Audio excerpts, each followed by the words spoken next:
Okay, Eliana, would you like to do roll call? I guess I'm supposed to do that before I do the welcome. Trustee Wells? Here. Trustee Lawson? I'm here. Trustee Marquez? Here. Vice President Diaz-Slocum? President I know McAvoy. she was having, yeah, she'll be on in just a minute. She was having trouble get on, but we just saw her in the closed session, so I know she'll be on. And yes, I'm present. Okay, let's see. So on the closed session items, we heard from staff and accepted what staff had to say, and there were no conclusions out of the closed session tonight. And okay, welcome. Let me start with the welcome. So welcome everyone. It's really nice to have you here tonight at our virtual board meeting. I just wanted to start with, what a week that we've had as a nation. We have an inauguration of a new president and new directives, more new priorities and directives coming out every day. And hopefully this new direction will help us combat this pandemic and be favorable to public education, including supporting us with educating students during this pandemic and helping us bring back more students in-person instruction. So I have posted the links in the chat for the agenda as well as the comment card, and I will repost those again when I'm done with the welcome remarks. If you would like to speak to the board, please fill out the Google Doc form, and that's in the chat or on the agenda. And then be sure to include your name so we know who to unmute at the time. You'll be given, it looks like tonight, 3 minutes per person since we do not have as many speaker cards as sometimes we do. If the item you wish to address is not on the agenda, you'll be called during oral communication. And if the item is on the agenda, you'll be called at that point. Let's see, as a reminder, this is a board meeting meant for board business. With COVID, we have added regular community updates to keep everyone informed and allow for public comment. I would like to take a moment to remind everyone to be respectful with your comments. We have heard from some community members who are no longer want to speak publicly due to feeling disrespected by other community members. So we really want to welcome all public comments. We believe as a board that we'll make our best decisions by hearing all points of view.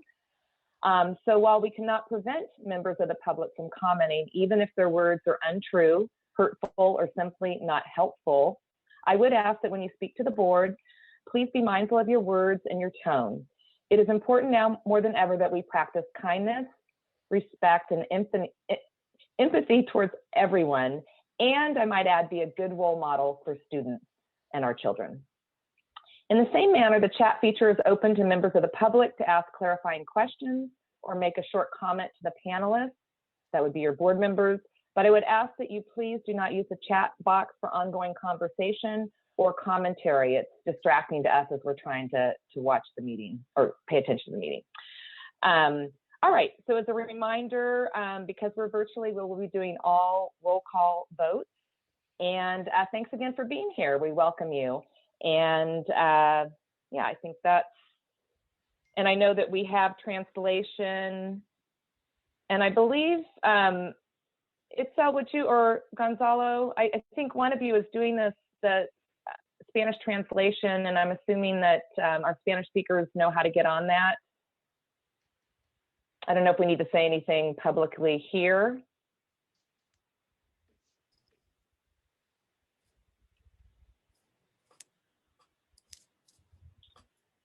Go ahead, Gonzalo. Oh, lost him. Oh, he's there. Itzel is also with us. I see. All right. Well, does somebody want to just, I guess if somebody's having, maybe somebody in Spanish could just say, if anybody's listening to what I'm having to say and is a Spanish speaker and not on our Spanish translation, if they could type something in the chat or raise their hand and let us know, and we'll help them out. I think everybody by now knows how to get on the Spanish translation, but I just want to make sure. Si les gustaría oír la información en español, por favor, si nos pueden avisar y les podemos dar el número de teléfono. Tenemos dos quienes están ayudando. Gracias. Dr. Montes, appreciate your help. Okay, so let's see, changes to the agenda.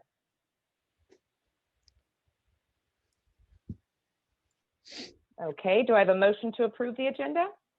So moved. All Second. right, Maria. Second by Janet. Roll call vote, please. Trustee Wells, Aye. Trustee Lawson, Aye.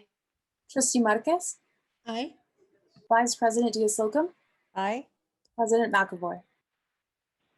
Aye. All right, oral communication. Let me just quickly, didn't have anything earlier, but I think give me Eliana's, just a minute. I have to refresh the speaker's card. I think President I don't, McAvoy, yeah, we do not have speakers cards under oral communication. okay, thank you so much. Yeah, I'm not seeing any either. Okay, terrific. Okay, school and community report. So as we mentioned last meeting, something that we started in 2021 is we're going to be showcasing student work just to kickstart our meetings and kind of focus us in on students and why we're all here. And tonight, we're going to see part of the Spanish, Adelante Selby Spanish Immersion School musical that was performed back in, I believe, December. And I believe, Kyle, you've got I have it, but I need a couple of minutes. that ready to go. I need and a couple of minutes. I don't know if you need a couple of minutes. Need a couple Okay. Let me just, wanted to see attendees if we have Warren. Do you know, John, if Warren was going to be here? Warren is here. He is one of the attendees, yes. Oh, great.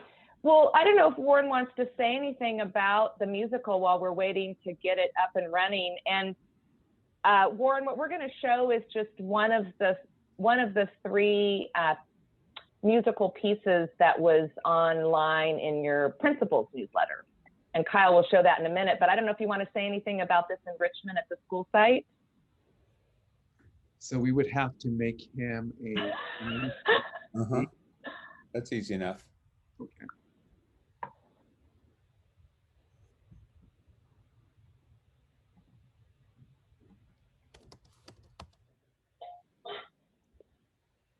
Okay. All right, Warren, you're on. Unmute yourself. Hi, good evening, everybody. Buenas noches.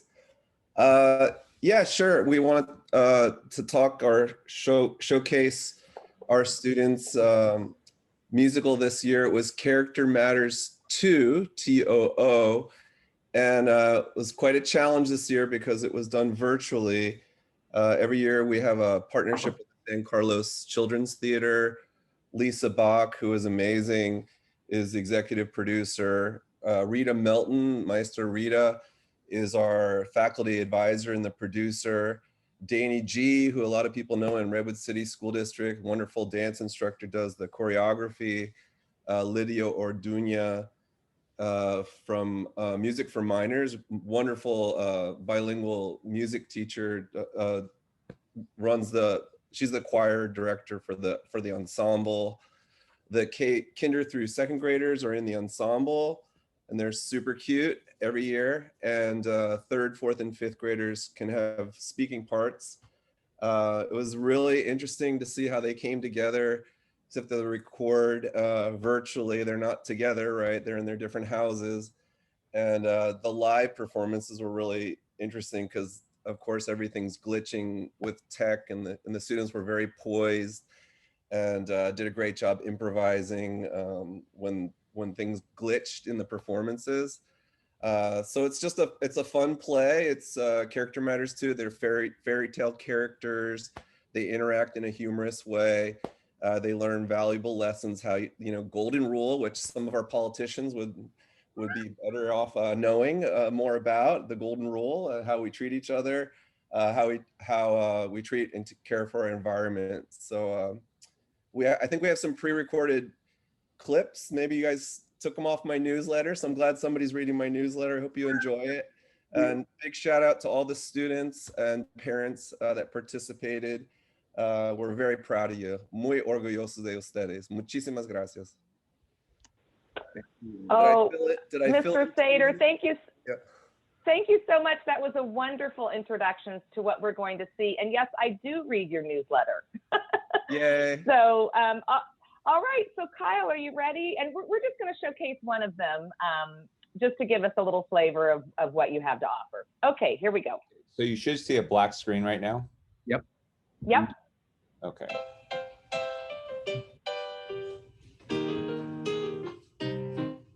Stop, stop, stop, little ducklings. Let me join your swim. Think, think, think, little ducklings. How you all look to him. Try, try, try, little ducklings. Low in his shoes. How would you like it if he quacked up at you? The golden rule, the golden rule. Oh, it's so very simple to figure out what you have to do. The golden rule, the golden rule. At work and play and home and school. Treat others like you want them to treat you. No, he faces. Don't give him a scowl. Think, little ducklings, before you act so foul. Try, little ducklings, waddle in his shoes. How would you like it if he quacked up at you? The golden rule, the golden rule. Oh, it's so very useful to figure out what you're to do. The golden rule, the golden rule. At work and play and home and school. Treat others like you want them to treat you.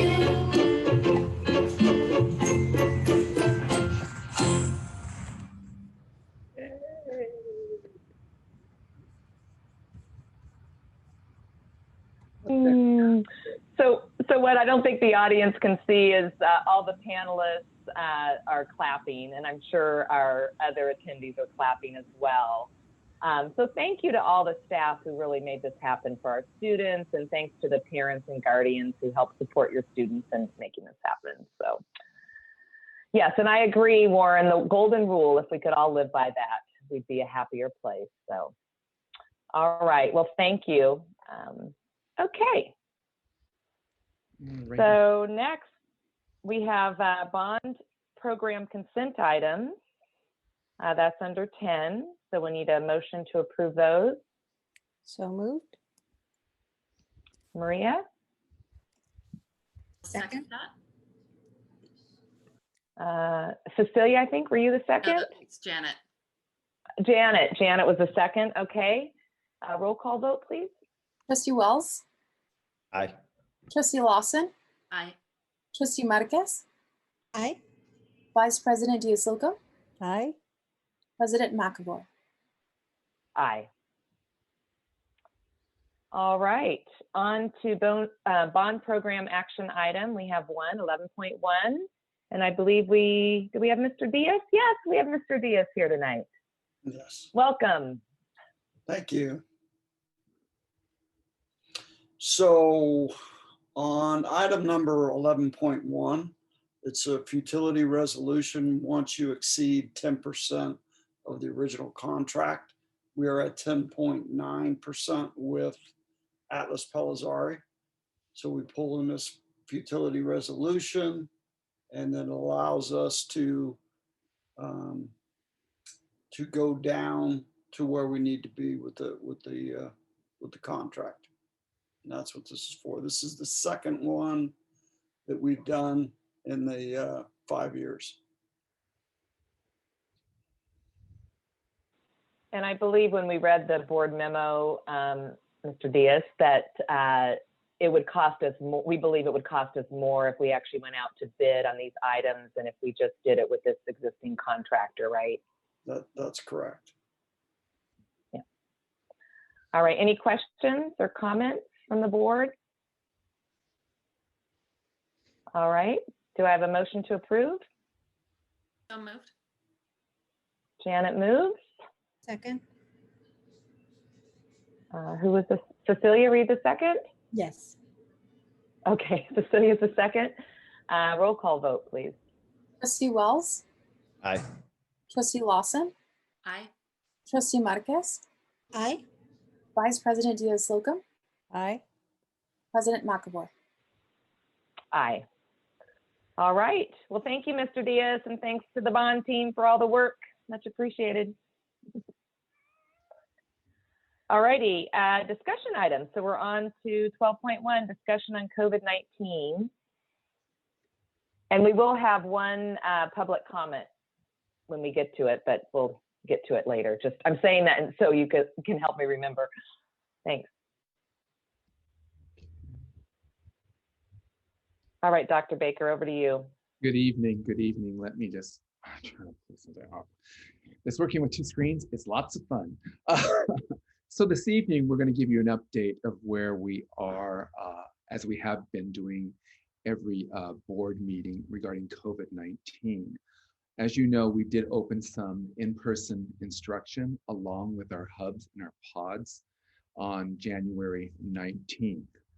What I'm going to do this evening, or what I should say, Liz Wolf will be doing this evening, is going to give you an update, not only on the reopening and some of our school sites. They're going to share with you some information and some photos. And also, we are going to talk about the Governor Newsom's proposal update, which there's a lot of controversy about right now. So at this point in time, Liz is going to give a bit of an update of what we need to do to make sure that we could open up on the 19th and items that needed to be placed on our website.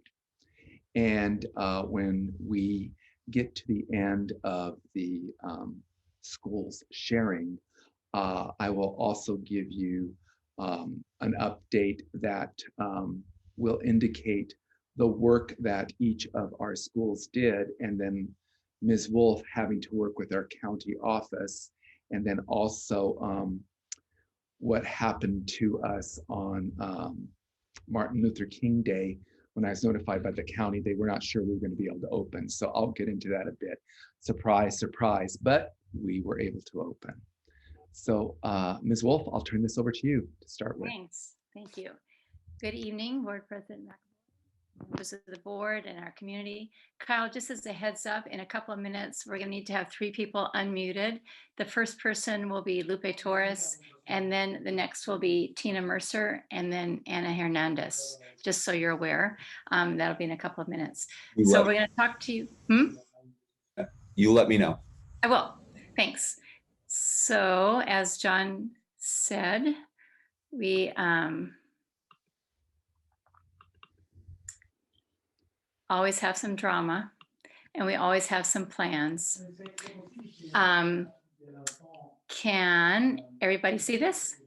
Yes. Yay. Okay, so we're going to do a presentation tonight on the latest plans that were due today or Monday, and will be due next week. And so again, every day there's new information and we keep up with it as best we can. So this part is called just more plans.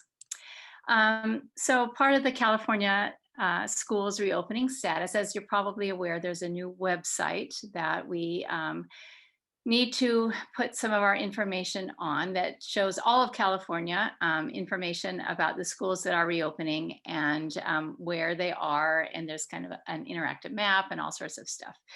So as of this Monday, we needed to submit information to this new website called California All that will need to be updated every 2 weeks. And this is actually pretty simple information to update. It's basically information about our LEA, our local education agency, our district, in terms of, are the majority of our students back full-time? Are the majority of our students in a hybrid program, or are the majority of our students in distance learning? So that's actually pretty easy. And so we do that every 2 weeks to update that.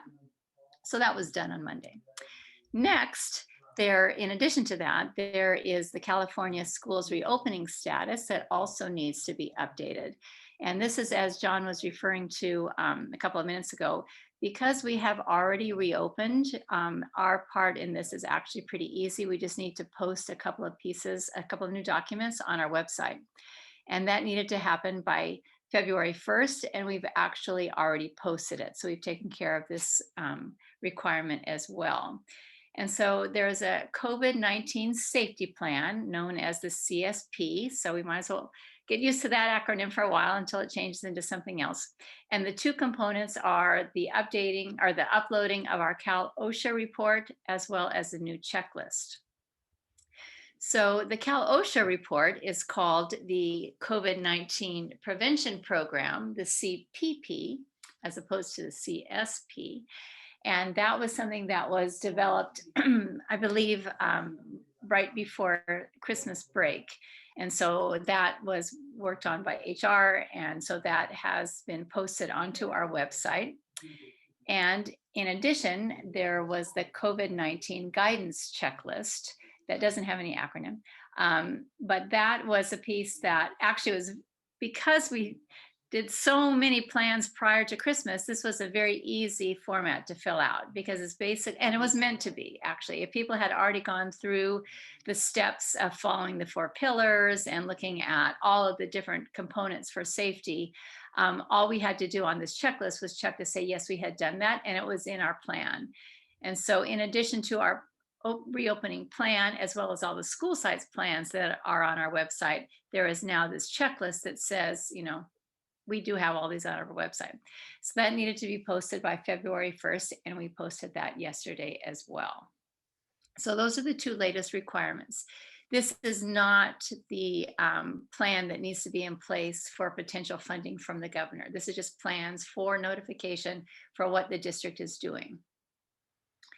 So that's kind of boring. So what we're going to move on to is something far more interesting, which is to give you an update on what's happening at some of our sites.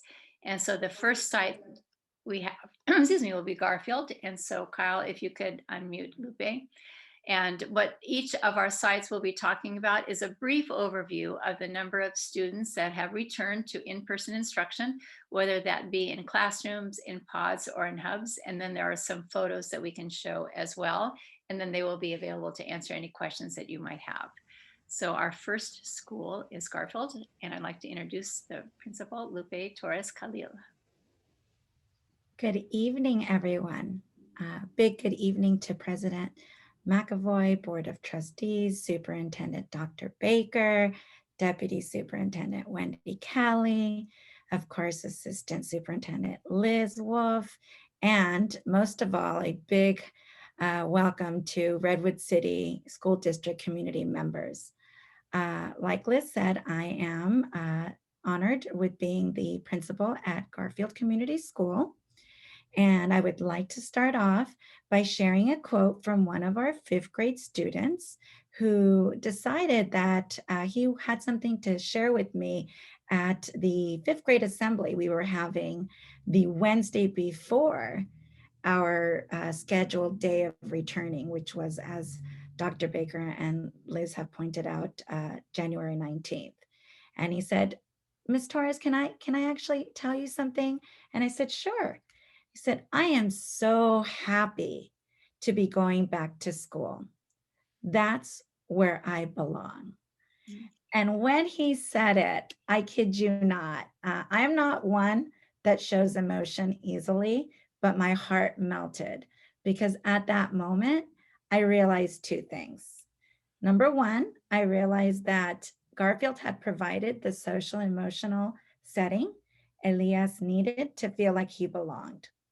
And it was true. He did belong at school. And it was something that Garfield had worked hard to establish in our community for years, because we want our students to feel like they do belong at school and that school is a place where they can thrive. So that to me was number one. And the minute I realized that, I knew that we did the right thing by at least offering this opportunity for our students to come back for in-person instruction. And I knew that although it was hopeful, that we would do well with this program, that in order for it to be truly successful, one big thing had to happen. We needed to build community, and we needed to build trust with our community. And we would be doing that through the routines and the procedures that we needed to have in place in order for our families and our students to feel safe and cared for while they're at school. And so as you can see, we have 7 classroom teachers returning to in-person instruction for a total of 85 students. And we have our wonderful partner, Boys and Girls Club, who is also offering pods to specific grade levels, making sure that we are offering an opportunity for students to be able to come on campus, even if they are not returning to in-person instruction with their teachers. And so we are able to provide that for 52 students. In addition to that, Garfield also has 2 hubs, one specifically for our 5th and 6th grade students, and one for our middle school students in 7th and 8th grade, for a total of 28 students. And so if you look at the next slide, you will see a few pictures that have been taken. We've been in action for roughly over a week and a couple days. And we are seeing here that the things that we wanted to put in place are already in practice. We are doing COVID testing. We are encouraging our families to please take that opportunity and get their students tested bi-weekly. We have our wonderful nurse, Phoebe, who supports us with that. In addition to the COVID testing, we've also created first aid kits for each classroom, including the hubs, because we want to make sure our teachers are able to provide that in-care classroom support if students need first aid.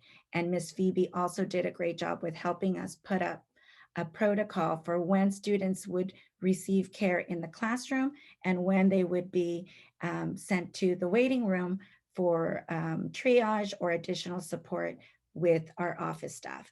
And so those are things that really have assured our families that we are mindful of how students are feeling. We are ready to take care of them, whether it's a loose tooth or whether it's a nosebleed, that we have a protocol in place that addresses that, and that we will communicate those things to them regularly and immediately.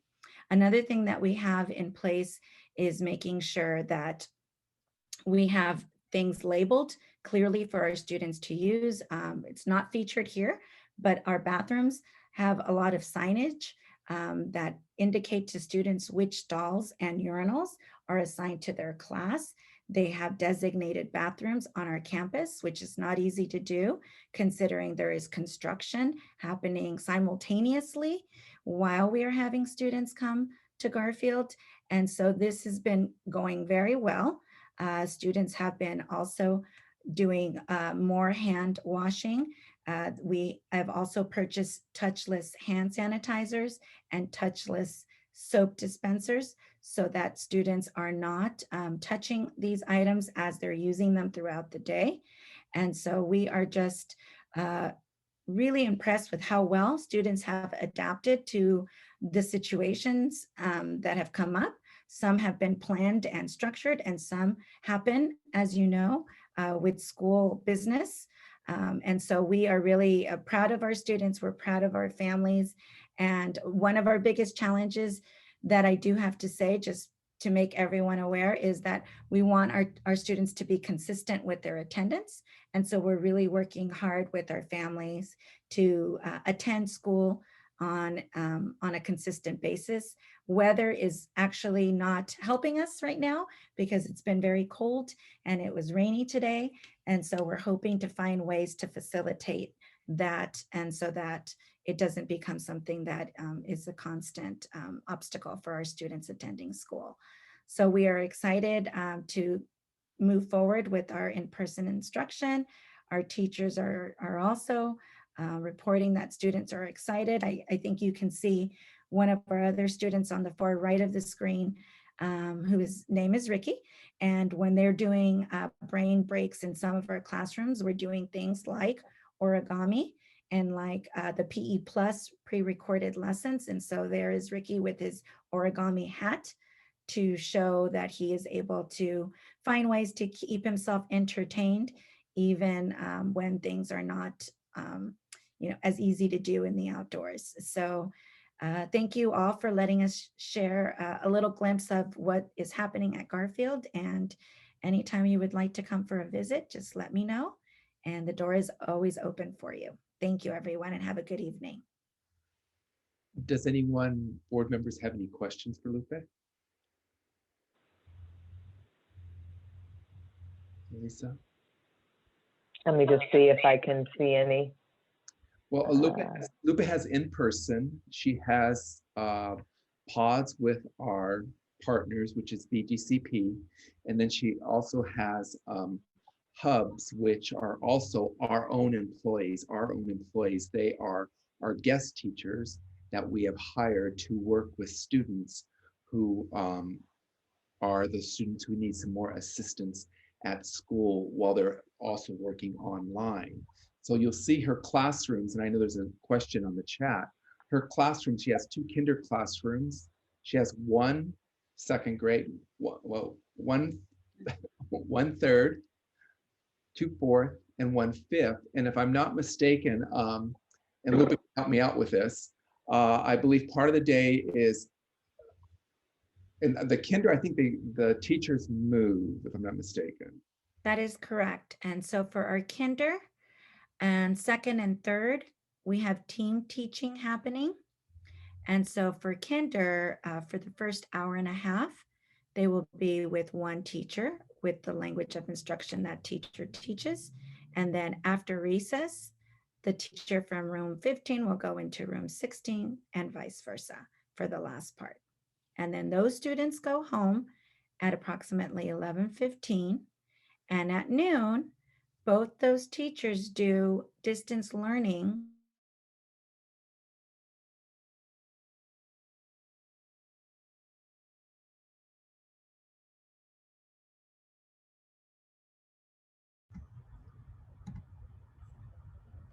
requiring parents to pick up the progress report and sign for it so that we know that they've received it, because email is not a mode of communication that is widely used at this point for our families. And so as they are looking at those progress reports, there is a concern coming up. And so we are creating a wait list. And we just heard at our principals meeting today that there may be a possibility and opportunity to be part of a grant that would be supporting and possibly funding pods or hubs for schools that would like to have this offered. And so that wait list is being developed as we speak. That's great news. Yeah, so just for the information, Dr. Baker provided information to San Mateo County School Boards Association members, as well as some other folks who basically went forward to the county and secured a grant that we're all eligible for to add additional staffing for additional learning hubs and pods. So that's great news. I'm glad that you'll be applying for that. All right, any other questions or comments? So exciting to see all of this. Thank you. Thank you. Thank you, Lupe. Now we have Principal Tina Mercer from Roosevelt School. So Kyle, if you could unmute Tina, please.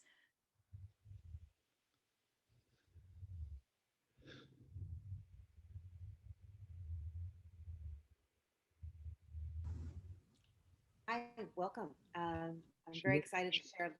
Can you all hear me? Yep. Okay, perfect. Just want to share, we're very, very excited that we're able to open up our school and actually have students again on campus. It made such a difference for both our students and our staff. We actually have a lot of our teachers returning, particularly in our elementary. We actually have in-person instruction. We have 3 classes in first grade. We have 2 in second. We have 3 in third, 2 in fourth, and 2 in fifth. And we have one of our special day class, which are special education students returning as well. for a total of 136 students who are all receiving in-person instruction. We actually have about 10 teachers returning, and we have 13 classes. So it's wonderful. A couple of the, 3 of the teachers are teaching in person in the morning to one cohort, and then in person again in the afternoon. And then the rest of the teachers, because they really wanted to come back in person, they actually opted to, rather than have one teacher at a particular grade level teach all of the in-person students, they all opted to teach in person for part of the day and then do distance learning for the other half of their class. So, and they're just really finding it valuable to actually have students in their classroom who they're teaching to directly right now. We also have 4 pods in 7th and 8th. So the pods are a little bit different. So these are all of our own middle school teachers. We have one of our 7th grade teachers who is actually teaching through distance learning, but supervising a classroom of 7th graders. And then all 3 of our 8th grade teachers came back, and the 8th grade teachers are actually doing distance instruction, but with the students they're teaching in that particular cohort at the same time. So many of the students are getting the benefit of hearing directly from the teacher rather than necessarily through the screen. What this means is the teachers, the 8th grade teachers, are actually moving between the classrooms rather than the students moving between the classrooms as they normally would for their 2 core periods each day. And then we also have 3 hubs. We have a TKK hub because we didn't have any kindergarten teachers returning, but we wanted to make sure that our kindergarten students were still able to receive some of that supervised distance learning. We had 4th grade because we actually were oversubscribed in 4th grade in terms of the number of students who wanted to return.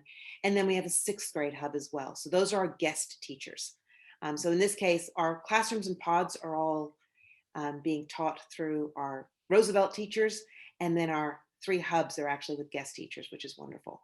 So in total, we have about 215 students back. We had about 115 of them last week, and then we added about another 100 this week. I would just like to share the smiles on the faces of our students. I know you can't tell with the masks, but they really are super excited. We're making the most of our space.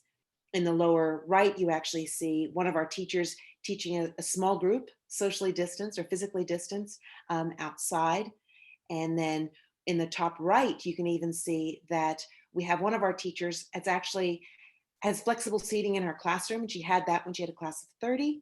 She's reduced the number of seats she has in there, but she's still been able to maintain the 6-foot distancing and utilize flexible seating in her classroom currently. And then some of the other classrooms a little bit more traditional as well. So it's actually been really exciting to see the smiles. I do want to share just one small anecdote, and then I'll open it up if there's any questions that would like to come through. But the 1st and 2nd grade teachers for the students who are in person prepared a recess bag for each of the kids. And in this recess bag, I know with the 1st graders, they had like bubble wands, which are, let me tell you, it was a fantastic way to keep kids physically distant because they're waving the wands around. But at the same time, super fun for the students to be able to see all those bubbles floating around on the playground. They also have chalk so they can actually draw on the blacktop. And we saw a lot of kids busy doing that. Yesterday in particular, I imagine they will not be able to do a lot of that tomorrow as we're expecting a lot more rain. But I think the teachers are coming up with creative ways for the students to be entertained. They're coming up with creative ways for students to maintain their own materials in their space, and have really made the most of the spaces available to them. It's interesting, we have 3 brand new teachers who for the first time are actually getting to work with students in person. And they all could not be more excited to be able to set up their classrooms in a way they couldn't do in August. So that was actually really exciting for all of us. So thank you. Thank you, Tina. That was fantastic. And it's great to see that your teacher's still able to use the seating in a different manner. I saw this last year when they were in person, and she has, different types of seating, and you can see the chairs are entirely different. And for her to be able to do that and still do the distance learning, that mitigation piece, that distancing between the students, that one mitigation piece that we need to adhere to, that's fantastic. Yeah, it really is wonderful to see. Right, really. And thank you so much for your leadership and bringing this forth with your community and your staff. I really appreciate it. I'm just very impressed with my staff who are all very willing to come back and very excited to come back. It was truly, and they're reaping the rewards even just in the last week and a half. So I just huge thank you to my teachers and to the staff who've made it all possible. And our community did an amazing job of responding to the many surveys we sent out to try to make sure that we could get everything in place in a timely manner. And under construction too. Massively under construction. Tina, this is Lisa here. Thank you so much. One of the questions in the chat that we haven't covered is what percentage of Roosevelt students are being taught? Oh wait, no, taught by Roosevelt teachers. I think it was 135 out of how many? No, actually, a majority a majority of our students are being taught by Roosevelt teachers. It's only the hubs that are our guest teachers, but otherwise we have close to 180 students who are being taught by Roosevelt teachers, which is pretty amazing. Right. And all up, we have about a third of our students returned. A little bit less than a third of our students have returned in person. Okay, I think that was probably the question. And then I know that there were some students and families that really want to stay distant learning. Yes. And then my guess is you still have some that would like to be in person, or are we able to accommodate most of those? We still have some who would like to be in person. We also gave parents the option; they could choose to stay with their current teacher that they had in December. And some parents, even while they might have preferred to have their students in person, really valued maintaining the consistency with the teacher they already had, and they'd already formed relationships. So for many parents, even though they might have preferred to come back, actually opted to stay with the teacher. And then we have some wait lists in a couple of grade levels. And so we're looking at, with a few people who did not show up or for some reason changed their mind sort of in the last minute, we're looking at waiting sort of a waiting period, and then probably in about 2 weeks, looking at integrating a few more students to fill in any of those vacancies. That's great. And just so you know, I don't know if you can see it, but in the chat, you're getting kudos from some of your parents who are saying their children are really happy back in the class. So thank you. Oh, thank you. Board members, do you have any other? No, go ahead. No, I said we have an amazingly supportive parent. Any other questions or comments by board members? Sorry, this is so funny virtual. It's really hard to sort of read the room, so to speak. Okay, I see a lot of nodding heads and smiles. So thank you so much. Really appreciate Roosevelt. Go Roosevelt. Thank you, Tina. And so we have one more presentation, and that's from the principal of Taft School, Ana Herrera. So Kyla, if you could please unmute Ana.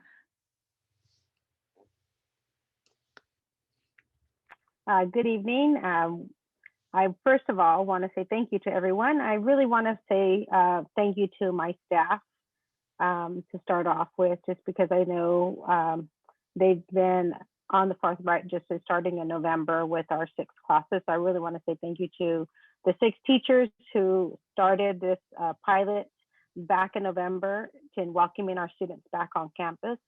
I think it's been a very positive outreach for our families, and I'm happy. We've been in this process since November, so our students are definitely happy to be back. We added in January, we added 5 more classrooms. So we have a total of 11 classrooms that are opened up on the Taft campus.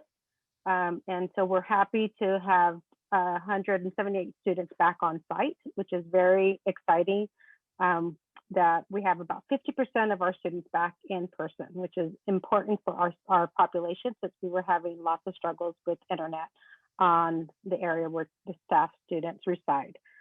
Just to, as you can see, we also have a CDC preschool on our site as well. It's also actually opened up as well. So we have one classroom. It's a K1 teacher. We have 2 second grade teachers. This is a bilingual model. So there's 2 teachers there that share by language, one English speaking and one Spanish, and they switch. And then we have a 2nd, 3rd grade, a 3rd, 4th grade class. We have our SDC 3rd through 5th grade, our 4th grade. We have 2 4th grade teachers and a 5th grade. We actually have, just, you know, we have an AM PM model. And so it's been very important for our teachers to make sure we are serving as many students as possible. So our teachers in the pilot program decided they wanted to do an AM PM model in person. So the 6 pilot teachers actually have morning students in the morning and students in the afternoon. And so we are able to serve more students this way. And so our morning classes are pretty full with about 12 to 15 students in all the classrooms. Our afternoon classes are a little smaller, but yet we're still able to serve as many students as possible in the afternoon. I want to say thank you to BGCP. They have made a lot of this possible because they have been able to support.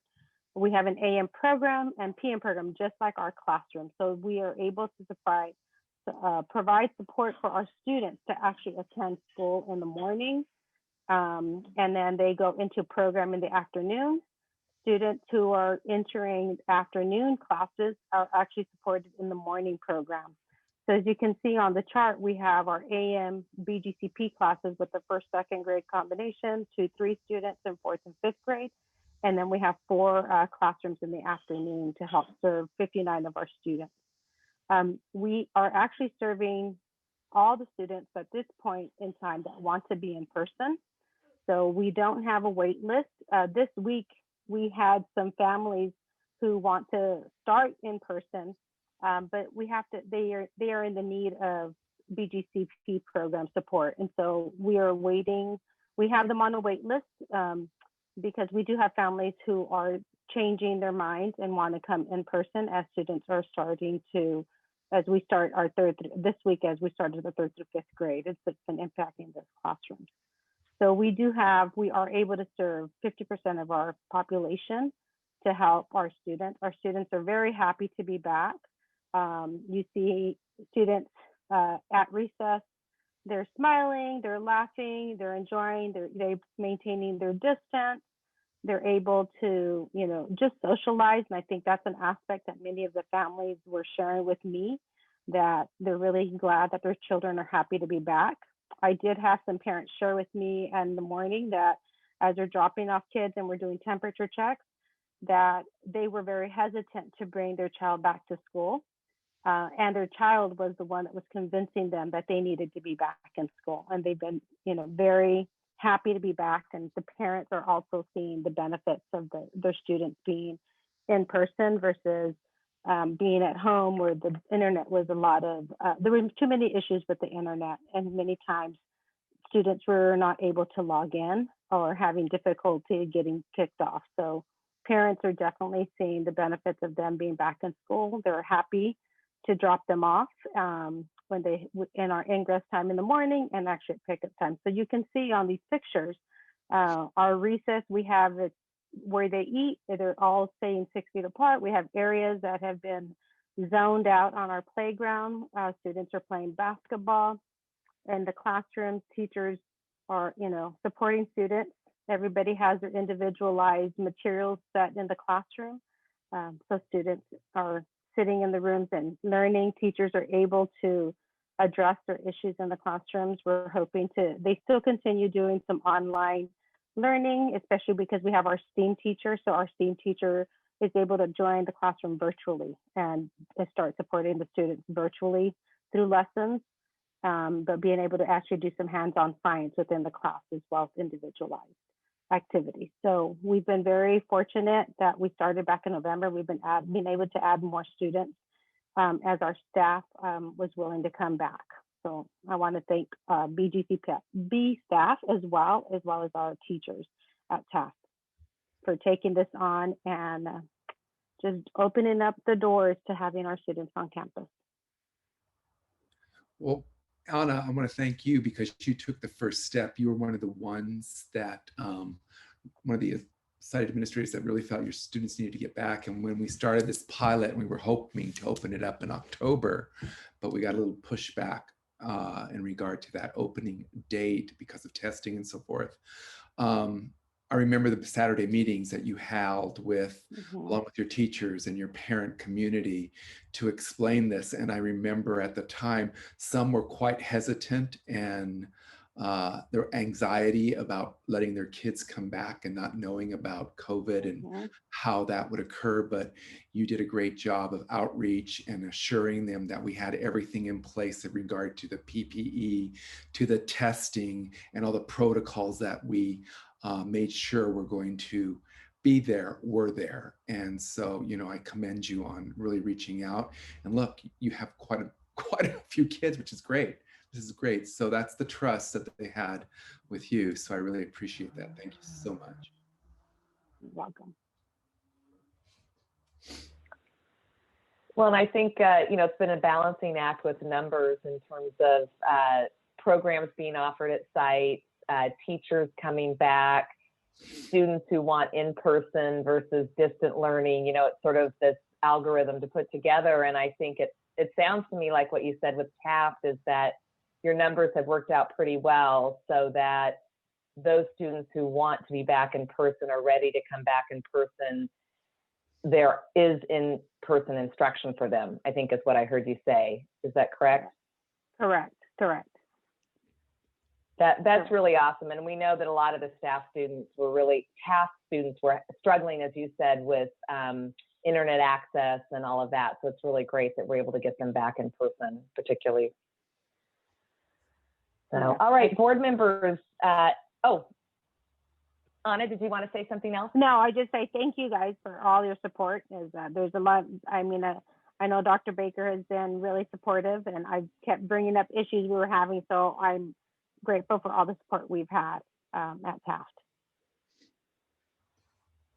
Terrific. All right, board members, any other comments? Lots of smiles coming from everybody. I'll say thanks to the principals for presenting, Anna, because this is great to hear. Lupe and Tina, you know, it's nice to see. It's clear good things happen when kids come back on campus. And I was really glad to hear about that we're still looking to see how can we get more in if there's vacancies, and about this grant. I'm excited to hear about that part too, and where that works in. So thanks for the update.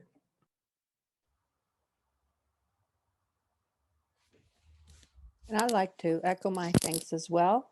I've seen the children out on the playground. It's really nice to see them safely playing. So I know it, you know, getting them there has taken a lot of work from everybody. So I want to thank all the staff that decided to come back, and it's working extra hard to making it work, and the principals and Liz and Dr. Baker and everyone that's had a hand in it. Thank you very much.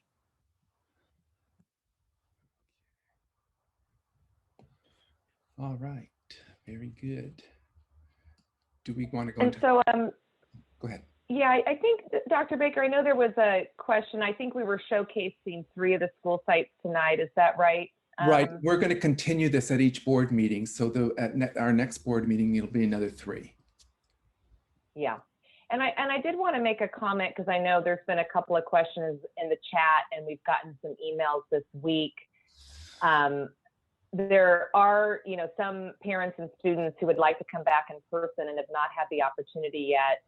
And I will say that by piloting classes before winter quarter, by bringing back those that were ready starting January 19th and having successes and being able to showcase what we're showcasing. And also, you know, some of our teachers and families getting more comfortable as more people get the vaccination, and we just see successes in the schools, and of course with the CDC guidelines that came out showing that we're not seeing the transmissions in school sites, particularly for the early grades, that we are hopeful that more teachers and staff will want to come back, and actually more of our students and families, because it's really both that there is still some fear in the community, as well as some legitimate health concerns and that sort of thing that some people have. So anyway, I'm very proud of the progress we're making, and I know the rest of the board is as well. So thank you. And Dr. Baker, I don't know if you wanted to add anything more. I know we've gotten a number of emails this week. I think I will, as I go through the rest of the presentation, starting with Governor Newsom's proposal, I hope to address some of those questions that were presented to us this week.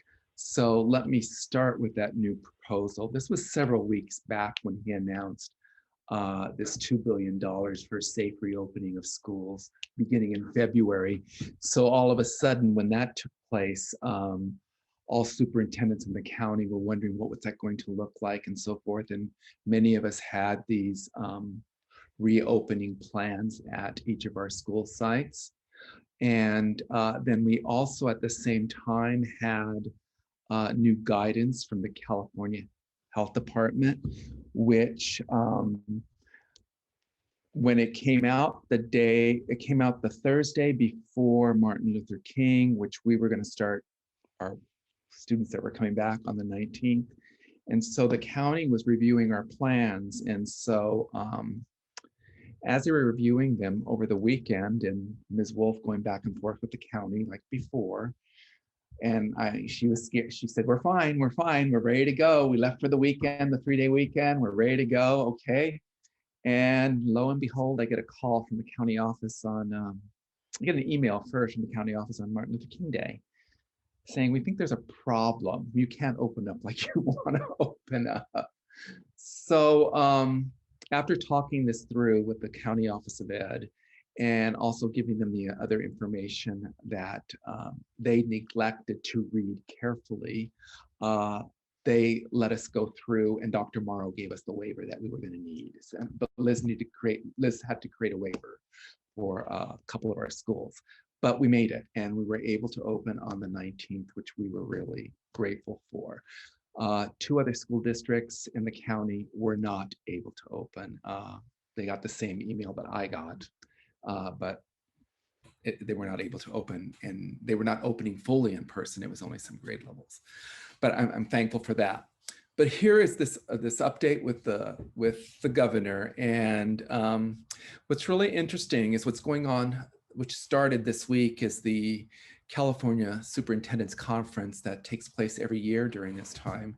And of course, it's normally either Monterey or Southern California. And I think we're supposed to be in Monterey this year. But I'm attending it virtually with other superintendents, and I'm doing it in between other meetings. So went to had principals meeting today and other meetings in the morning with Redwood City 2020. And in between those, I was doing virtual meetings with the other superintendents in the state. And the big issue right now is this proposal.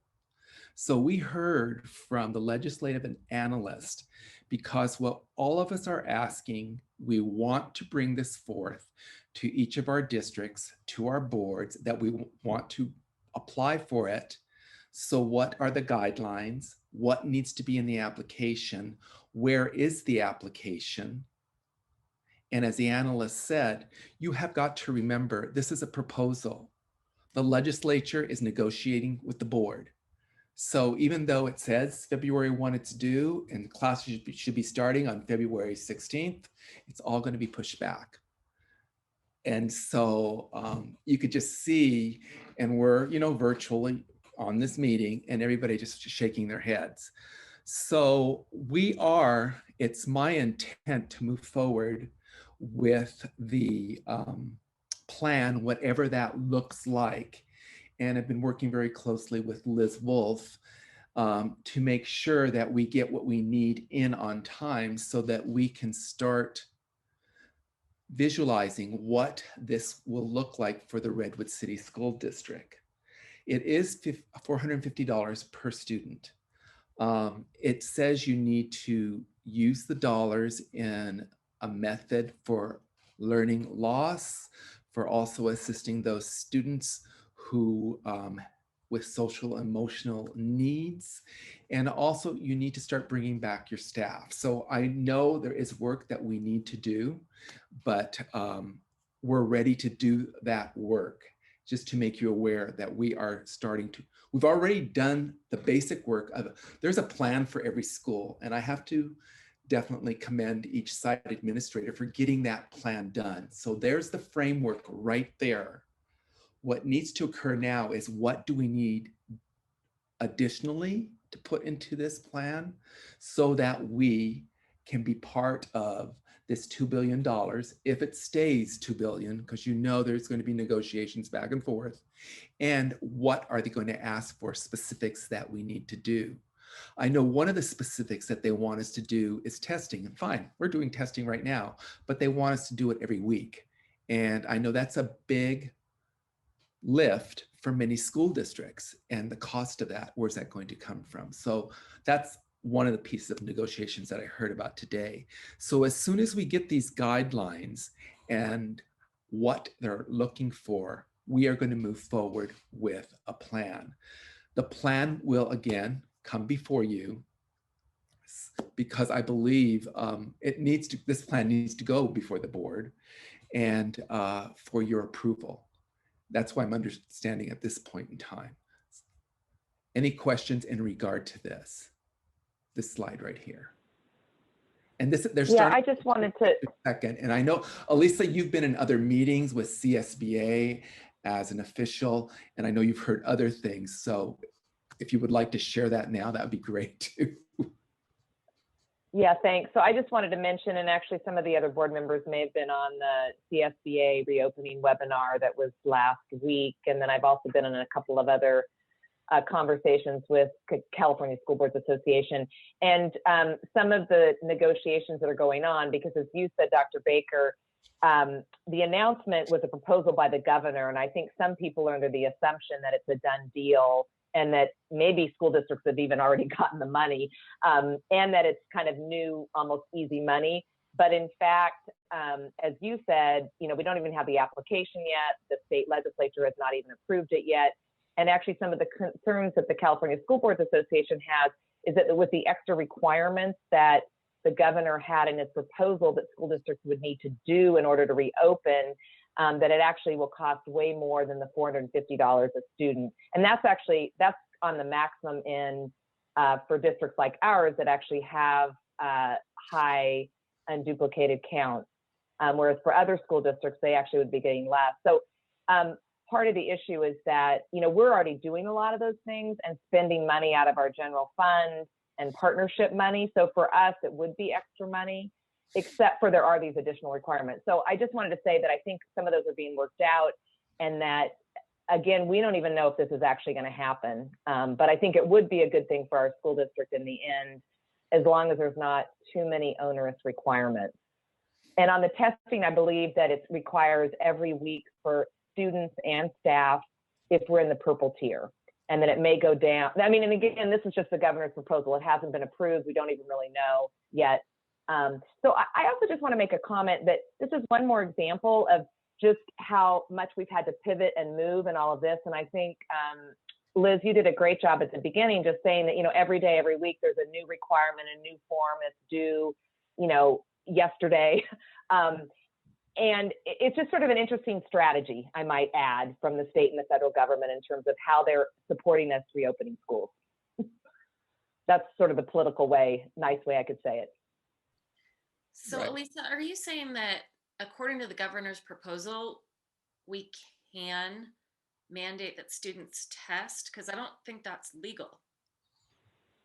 Well, exactly right. So basically, he's saying that it would be a requirement to test all students and all staff every week. And I agree. We've talked to our attorneys, and they've said that we are not able to require students. So anyway, there's a lot of details to work out before February 1st, which isn't happening, as you said.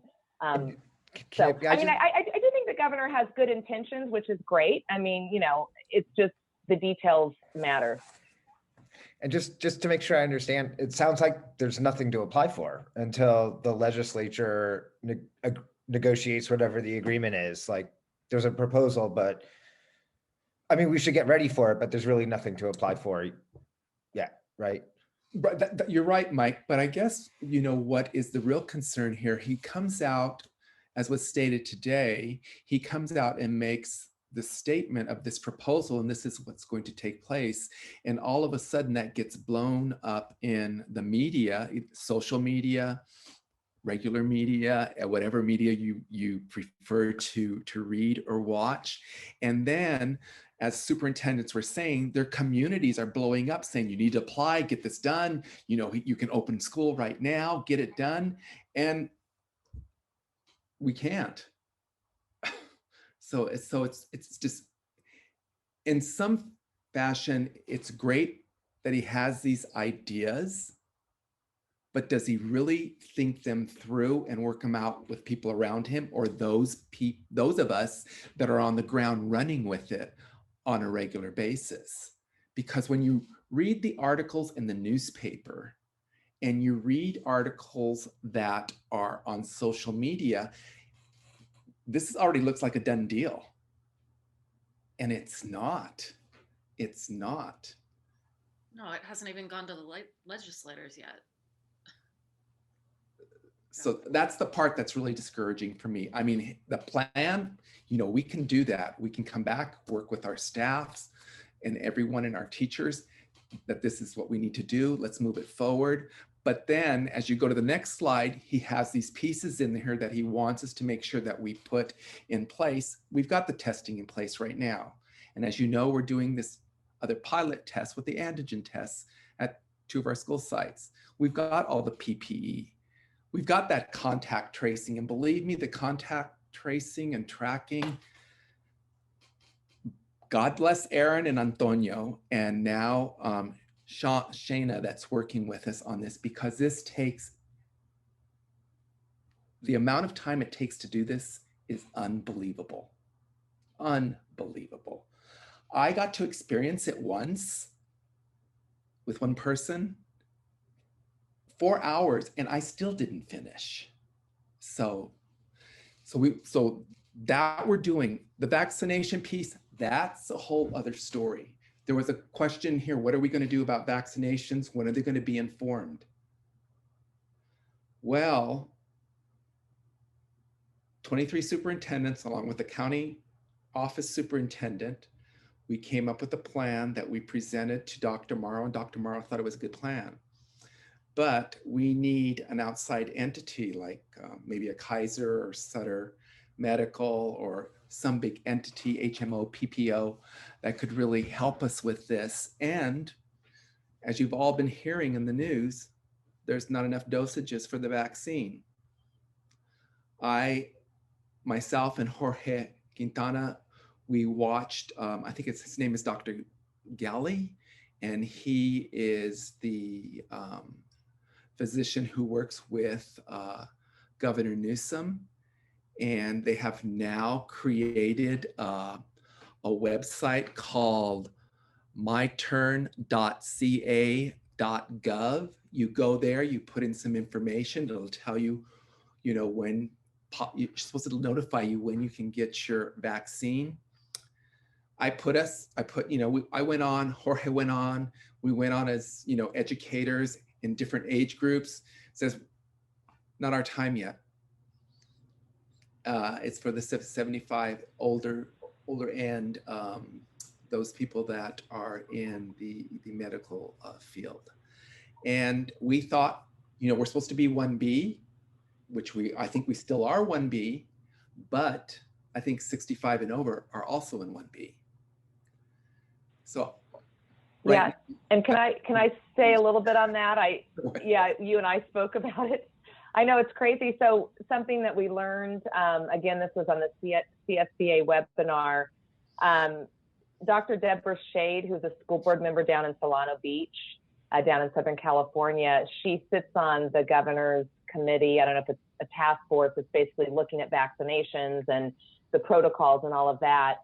And what she was saying is that the state has made a decision, in part because of the ICU beds, to look more at age, because we need to make sure our ICU beds are not over capacity. And so, yeah, they decided to go with the 65 and older along with the teachers, but now it appears that there's not really even a priority for the teachers or the staff, because really we need all staff. It's not just our teachers, it's all the staff that are supporting students. And so she was saying that she doesn't believe that we'll have all of our staff vaccinated until mid or late summer, which I'm hoping that will be moved up if we can get the supply chain going. I know there's a lot of conversations at the federal level about that.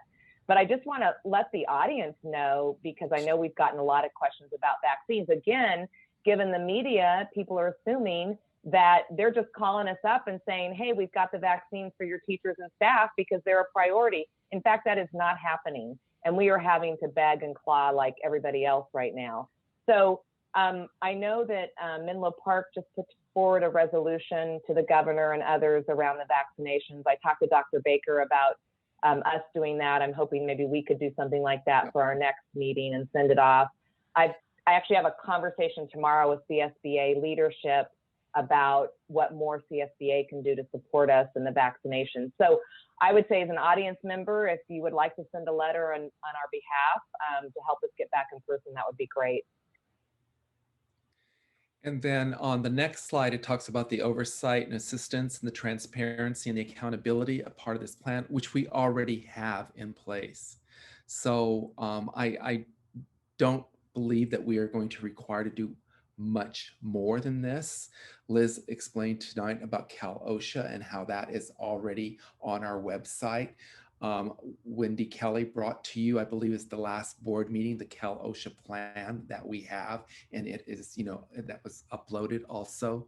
And the accountability with the dashboard, we do have a dashboard in place ourselves already, so that's there. We would just need to put information onto the state dashboard. So that's easily done. The next slide talks about, provide optional in-person instruction consistent with the COVID-19 safety plans that we have at each of our schools. So this is something that we will definitely go in this direction and continue to work with our staffs to see the manner in which we can bring more students back to in-person and hybrid, because as I've been told by various members within the community, no matter what we do, there are some that are not going to let their kids come back. So we're still going to have this hybrid model. So that is definitely something that we will review and present when we go in this manner of creating another plan. The other piece that is on here is that all students in kindergarten through second grade is that first group that's supposed to come through first in this plan. That's how it's stated right now. I don't know if that will actually occur in that manner, or if there was talk today by the analyst that I heard at the one virtual meeting with all the other soups in the state, that could be tweaked. There are some groups that don't feel comfortable with just those grade levels. It should be extended. So I don't know. As I said, it's all negotiable at this point in time. And then you also have, they talk about fifth.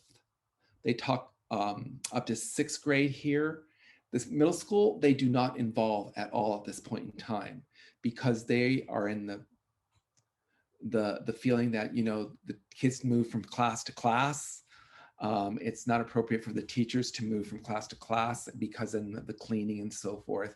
And then of the piece also of what they have learned is those students that are, 13, 14-year-olds, they tend to be also those students who are more receptive to the virus, like the high school kids. And that's why they're not having the high schools in any part of this right now. So that could also change. So we'll see. But what I want you to understand at this point in time, along with the community, is that we want to work with our teachers on the vaccine distribution list immediately. As soon as we can do that, whatever we hear, we are going to make sure it gets out there. Wendy Kelly and her staff did a great, they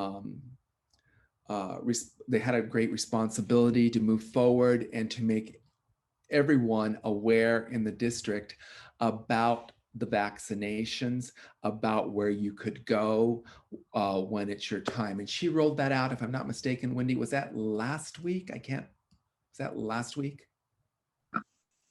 Yes, especially for those that would qualify now, be eligible for their age groups and so forth, and where locally they could go. And so, and then the other piece is we want to negotiate with our teachers. We have an MOU right now, but to bring with this plan, if it's giving us additional dollars to bring back some more students in person, we want to look at that MOU again and encourage teachers to come back to in-person learning. And then also talk about the vaccinations when you return to school. Big piece here is the vaccinations. We know that was a concern of many of our, not only our teachers, but our staff members. And so whatever, Elisa, you and your entity, CSBA, how they can move forward for us. I know AXA is doing it for the administrators, and I've already signed on to make sure that these vaccines are at the forefront for all of us who are in the educational field, starting with those teachers that are in the class, teachers, instructional assistants, the principals, the assistant principals that are at the school sites right now, and then move it to all teachers. And then what we need to do also is to start talking with the union, as I said previously, what can we do to make this happen and once that's done, make them feel more comfortable to come back. Number 3, get all elementary schools, K-6 back to in person, or at least a hybrid, I'm really hopeful and will encourage and support from the board that we can do that. I do not believe this timeline of March 15 if we don't get further information on what that application to reopen will look like, the amount of dollars that will be given to each school district dependent upon the students it has in those categories by March 15th. I still think that there's a lot to do by the legislature.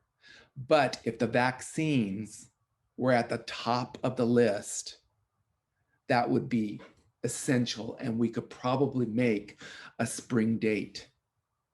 That's my hope.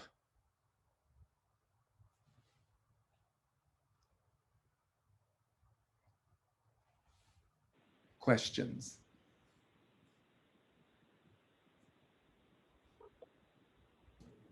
I don't have a question, but I do just have more of a comment. So thanks everyone for the presentation.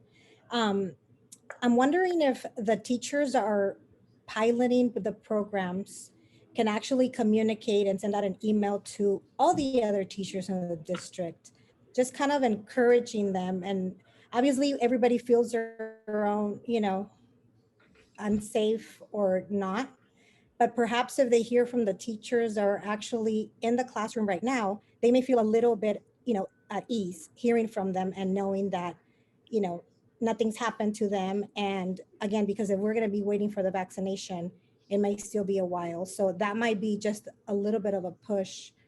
And again, not to push, but just to encourage them and maybe just make them feel a little safe.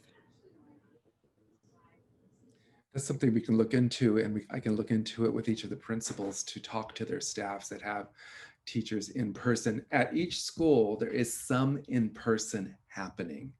It varies from school to school, as I said in the last board meeting, when Liz showed the different charts of how many at each school site. That was at the last board meeting. We sent all that information out in that Friday communique. Jorge attached the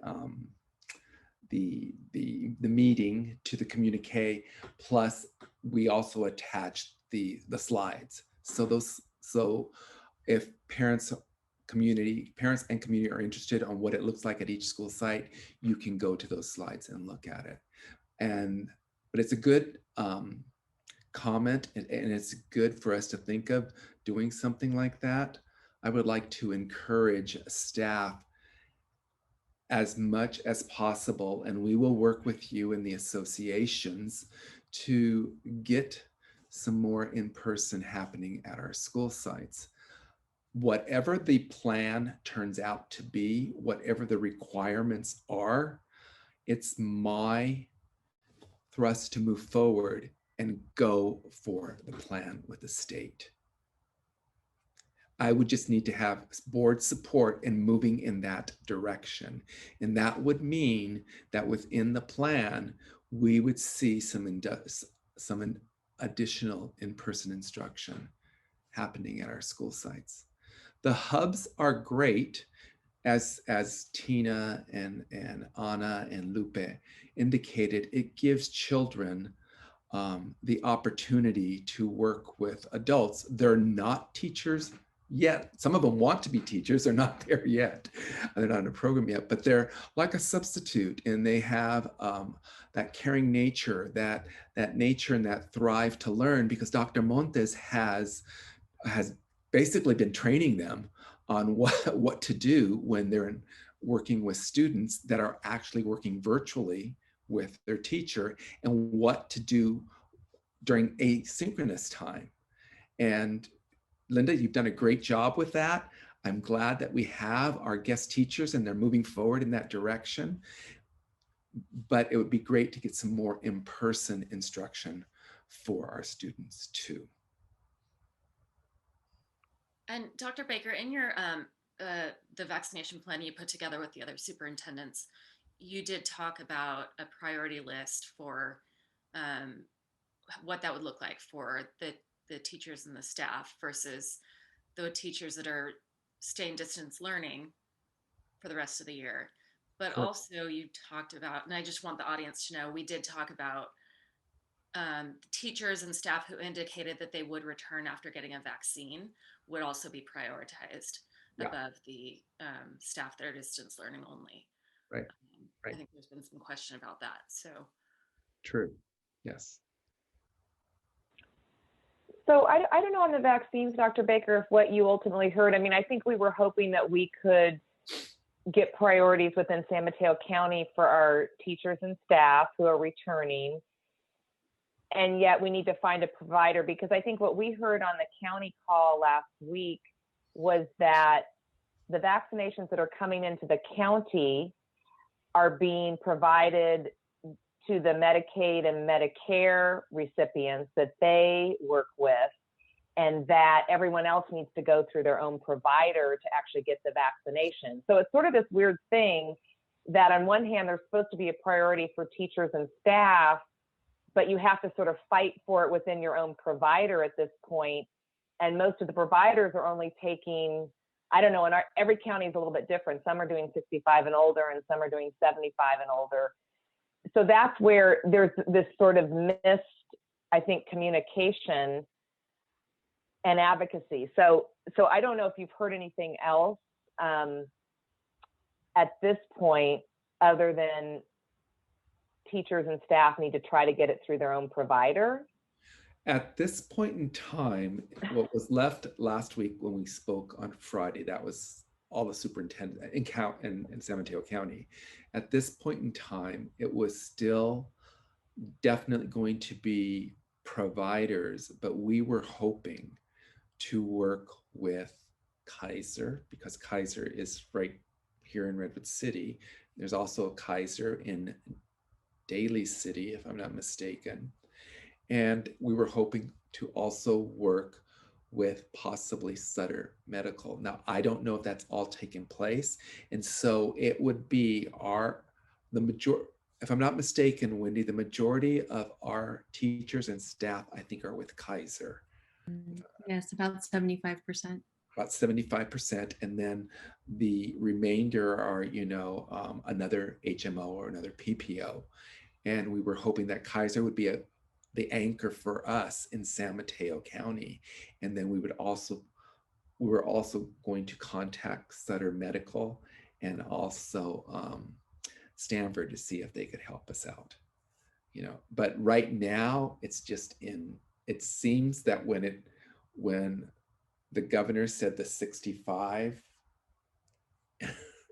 plus, it kind of went in a different direction. The conversations went, and it kind of threw things off a bit. So as of Friday, we're still in a matter of flux. That's what I would say. You know, we thought we were going this one direction, and then all of a sudden it was 65 and over. And it depends on the county. San Mateo County, when you go on San Mateo County to whether it be Kaiser, whether it be Sutter Medical, whatever, it tells you it is 75 and over plus those that are in the medical field.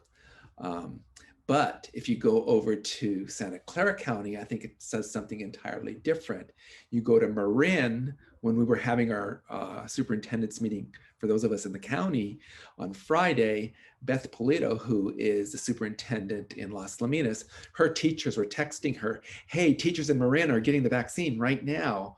And so the county superintendent sent a text to the county superintendent in Marin, and it was true. Marin was doing it.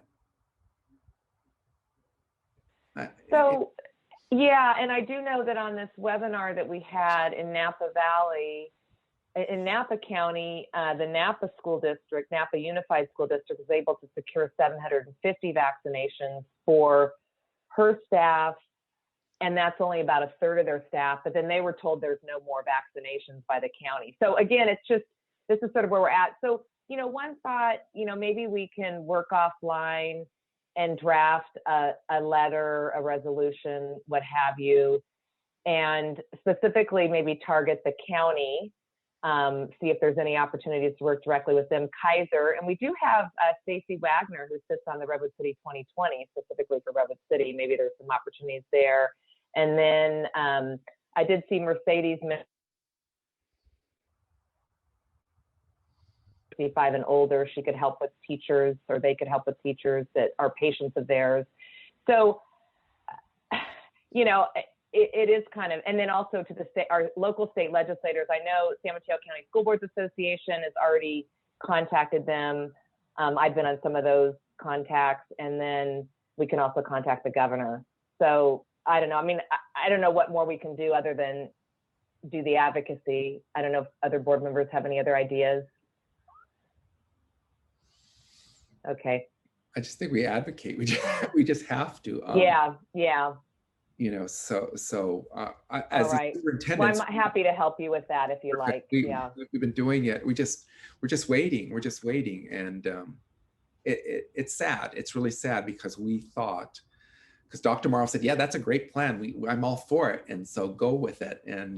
But now we're left kind of in a flux and waiting. But it's good to know that once, I think Mercedes did say that once the 65 and over teachers who are PAMP patients will be prioritized. So once that's, yeah.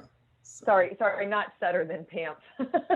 It's that PAMP. right. Yeah, I know it. PAMP. Yeah. That's what she was saying. So one question that came up in the chat is, do we know what percentage of teachers are willing to get the vaccination as soon as possible? I know you did the survey. Did you already mention that? You know, we did the survey. I sent the survey to, it went directly to the county. We didn't even see it. You fill it out and it went to the county. And they have the results at this point in time. And I have not heard anything yet in regard to this survey, because we all had to have them in by last week. It was a quick turnaround time. So in answer to your question, Elisa, I've not been given the results, if that's what you were asking. Okay, we did have one public comment card. Should I take that now, or are there any other questions or comments? Board? Okay, Cameron Hoffman, if we could unmute her.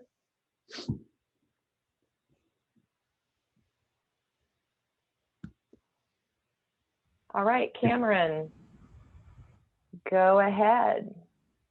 Hi, good evening. I'm actually just gonna do the countdown timer. I didn't share my screen, but I'll let you know if you go over 3 minutes, okay? Okay. Thank you, go ahead. So I wanted to start by thanking the inspiring principals who are making in-person instruction effectively happen at some of the schools in the district. To those principals and those teachers, you guys are really the shining lights of this district, and we're also grateful for your hard work. I wanted to share that I'm pleased that equity and at times mental health of the students has become more of a part of the district's dialogue and documentation. But I think it would be extraordinarily helpful to have real data from the district on the impact of continuing distance learning on the kids who are stuck in it in our district, and particularly insights into how you're using that data. So attendance, connectivity issues, learning loss, the iReady assessments, any of that data I would suggest should be maximized as part of an education campaign from the district to the teachers, staffs, and families, so that the actual impacts of the continuing distance learning decisions can be adequately understood in that context, in addition to the great teacher communication suggestion from Ms. Marquez. I'm also pleased to see more communication from the district regarding reopening planning, but I would request that the district retain its integrity in accurately conducting those communications.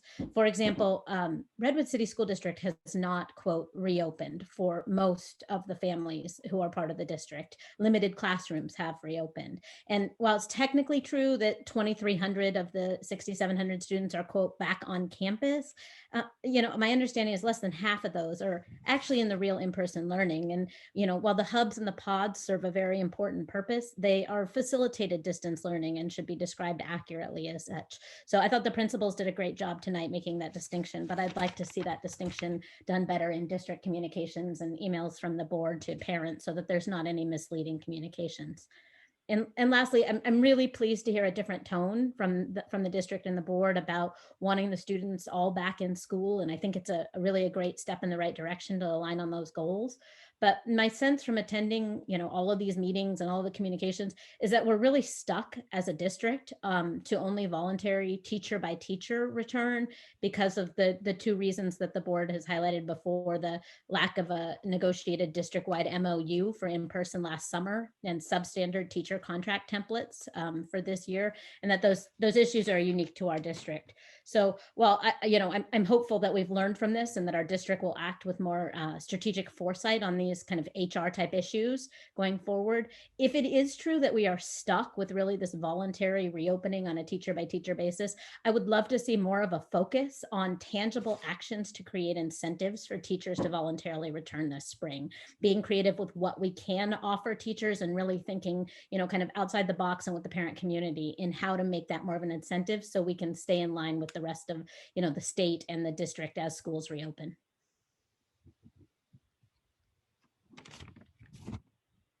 All right, you were right at 3 minutes. I did just want to, I appreciate your comments, and certainly I'm sure we'll take those to heart. I did want to clarify, though, that, keep in mind that in San Mateo County, we are, I believe, one of 9 out of 24 school districts who are basically back in person. And as you said, it's in various capacities, and it's not every student who wants to be, but it is a lot of the students who need to be and want to be. And so we would like to provide it for more. But I just want to be clear that, it's not like everybody in San Mateo County is back and we're not. So I actually think that in San Mateo County, we're actually a leader right now in our reopening process. And I know it may not feel that way to a lot of people, and there's more you want us to do, and there's more we want to do. But I'm very proud of our staff and how much we've accomplished. And I'm looking forward, as I think the speaker just said, is to getting more of our folks back in person as we have success, and success builds success, which is great. So Dr. Baker, I don't know if you want to say anything more. I don't think so. We're 7 out of 23. I thought it was 23 districts. There's 7 of us that are open. We're doing any type of in-person. And I know our partner now right next door to us has taken our plan and is possibly going to use it, as if they were referred to in one of the emails. So I don't know where they are. I know one of our cabinet members lives in that city. All right. Any other comments by the board before we move on? Okay. All righty. Okay. So I think we're done with that discussion item then. Looking around. Great.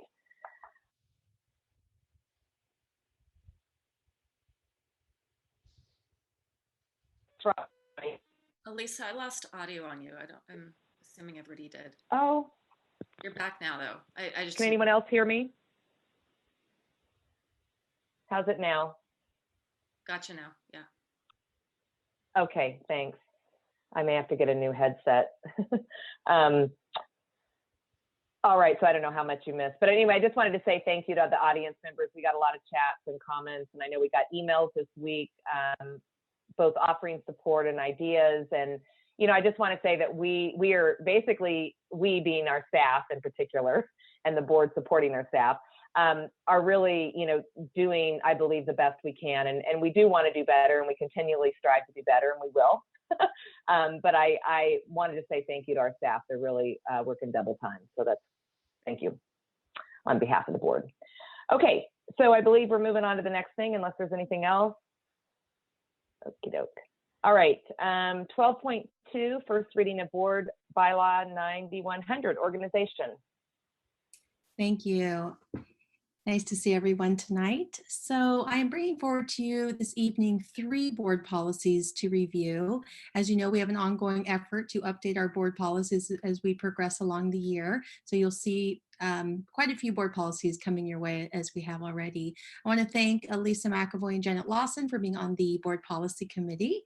And it really results in good, rich discussions about how the district is doing and ways we can improve it, just similar to that last comment.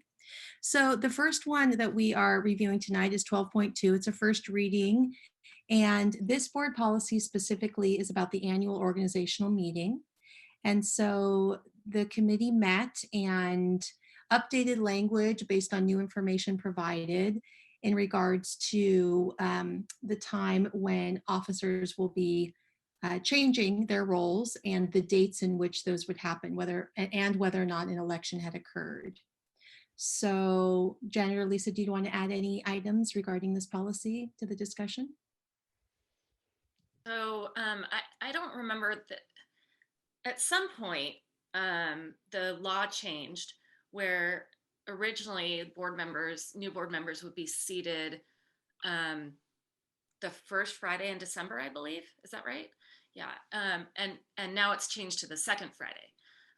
And so the swearing in ceremony has to happen within 15 days of the second Friday in December. So that's why this policy is changing to reflect that, which is somebody was not thinking when they put this into place, because that means, you know, we usually have, I think, a December meeting like the first Wednesday in December, maybe the second. But it would be before the new board member is seated. So now we're going to have a board meeting just to swear in the new board members, basically during Hanukkah week and winter break, sometime when we would not normally be having a meeting. I think this year it fell between like the second Friday, and then the 15-day period ended on Christmas Day. So that's unfortunate. It's the law. So our policy is reflecting that change. And then nothing changed as far as the rotation of board members going from rotating seats.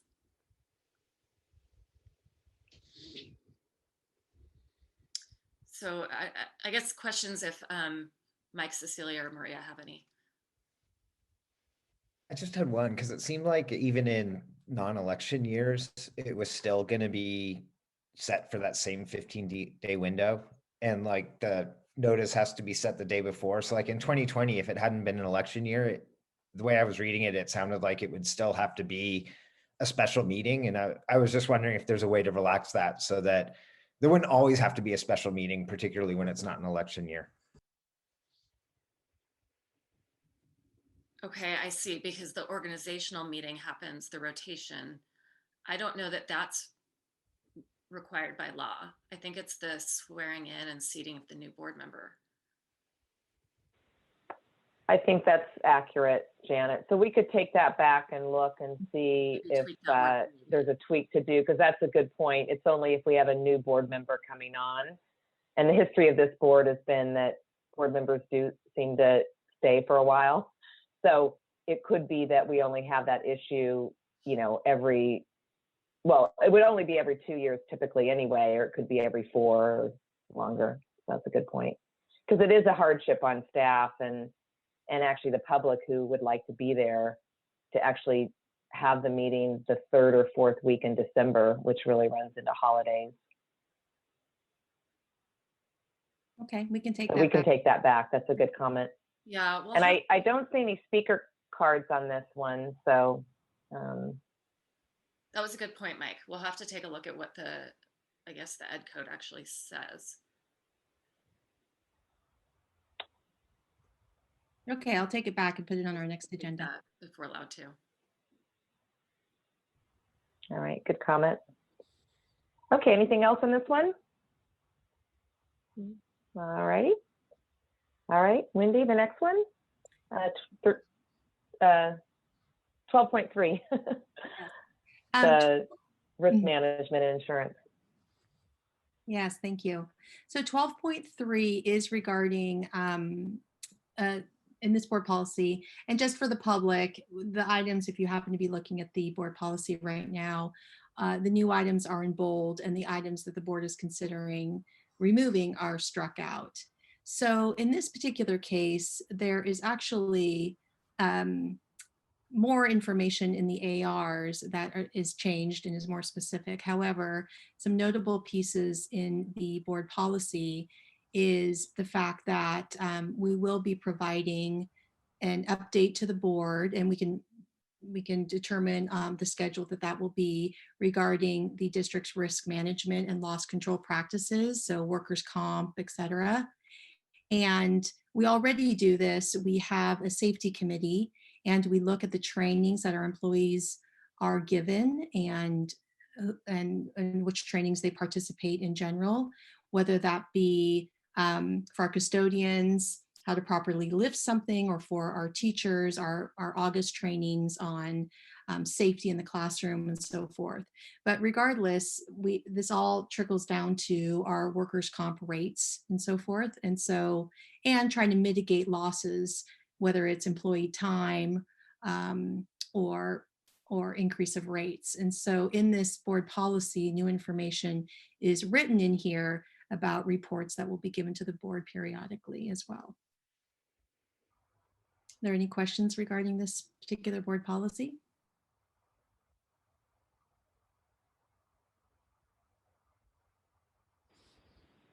Okay, looks like none. This one's pretty straightforward. Thanks. Okay, and then the next one is employee use of technology. Yes, thank you. So this board policy, once again, has more updates in the AR. However, this did need to be updated. We did show it to Kyle Brombauer, Director of Technology and Innovation, to make sure it aligns with the recent information that he's providing the staff, and we're copacetic. But the idea is that it updates district technology to define more items than in the past, just because this board policy needs to be updated. Over the last 10 years, there have been new changes. Tablet computers, smartphones, and various items like that are included now in this particular board policy. And then also noting the acceptable use agreement that employees do sign each year, and either upon hire or updated as needed, and including some new language from Ed Code in regards to an employee's obligation to make sure information is private, not to be using it for any personal information. So some of that language was updated, was already in there, but updated in a better manner in this board policy. So are there any questions regarding this particular board policy? And also reorganization within the board policy. I think they did a better job with chunking out the language, essentially, so that it's more clear, believe it or not. I know it's lengthy, but they did a good job organizing it. CSBA did, specifically in regards to employees and definitions of what technology includes. So are there any questions regarding district employee use of technology?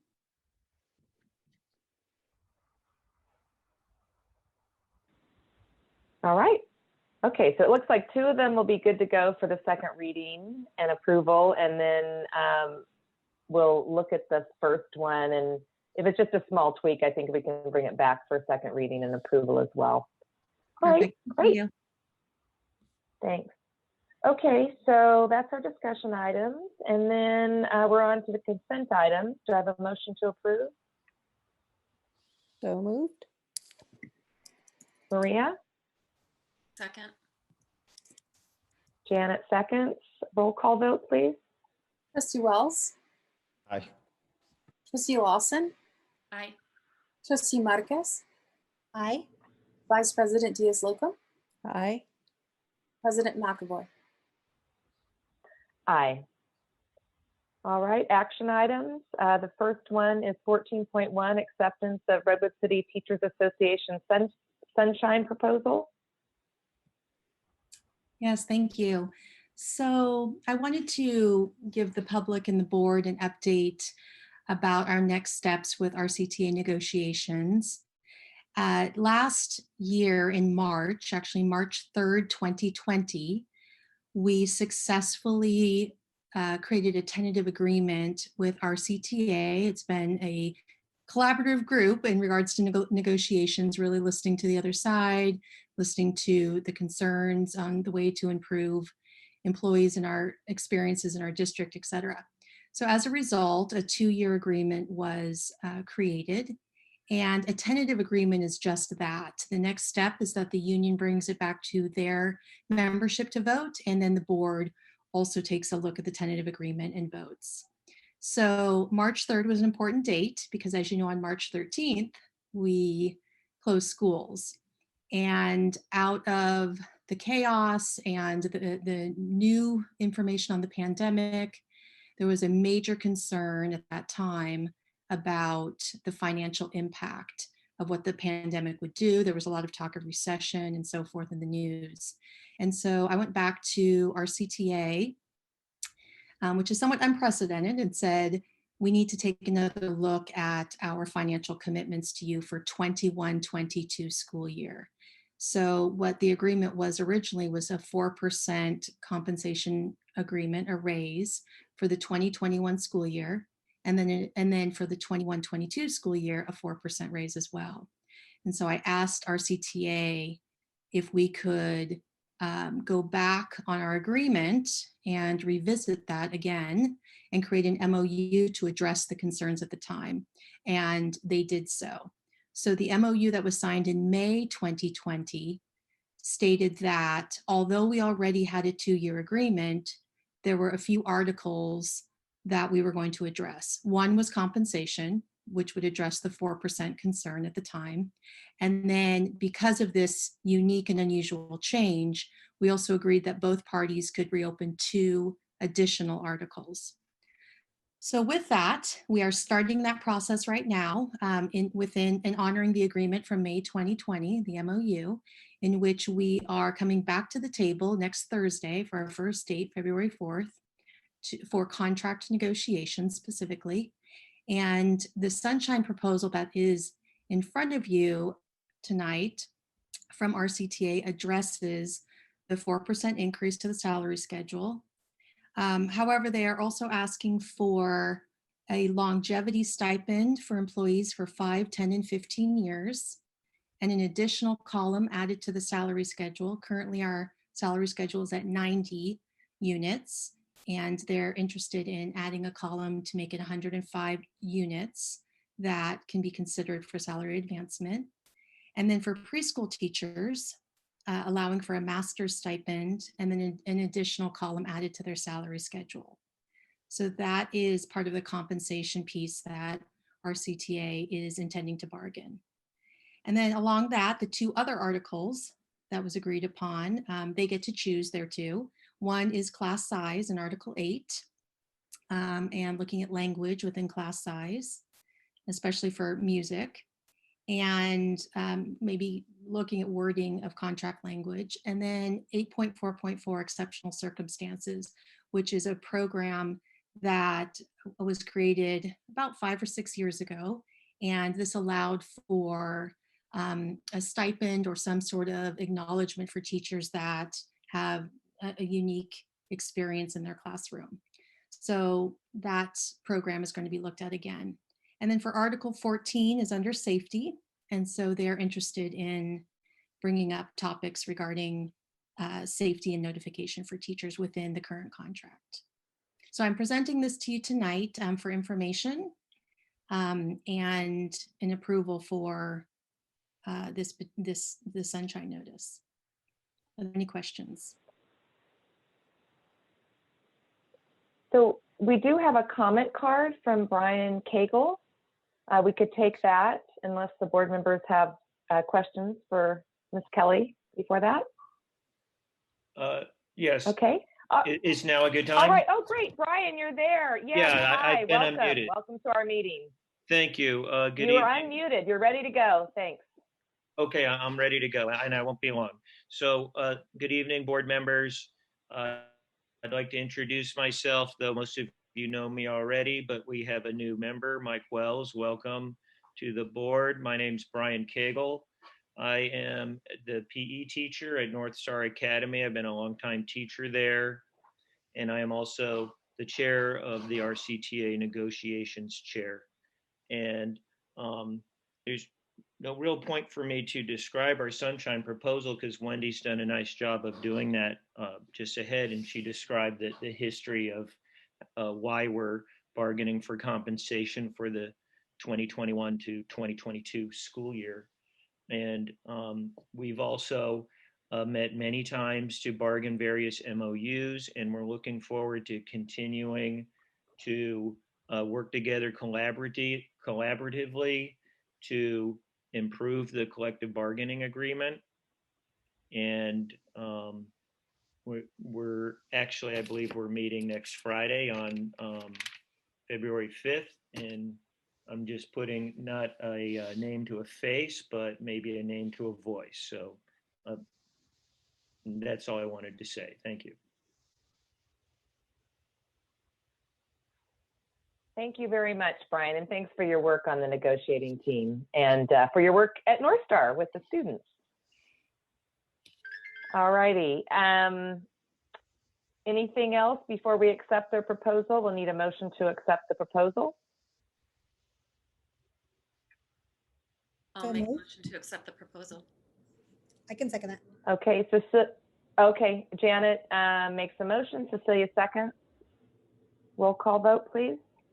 Trustee Wells, Aye. Trustee Lawson, Aye.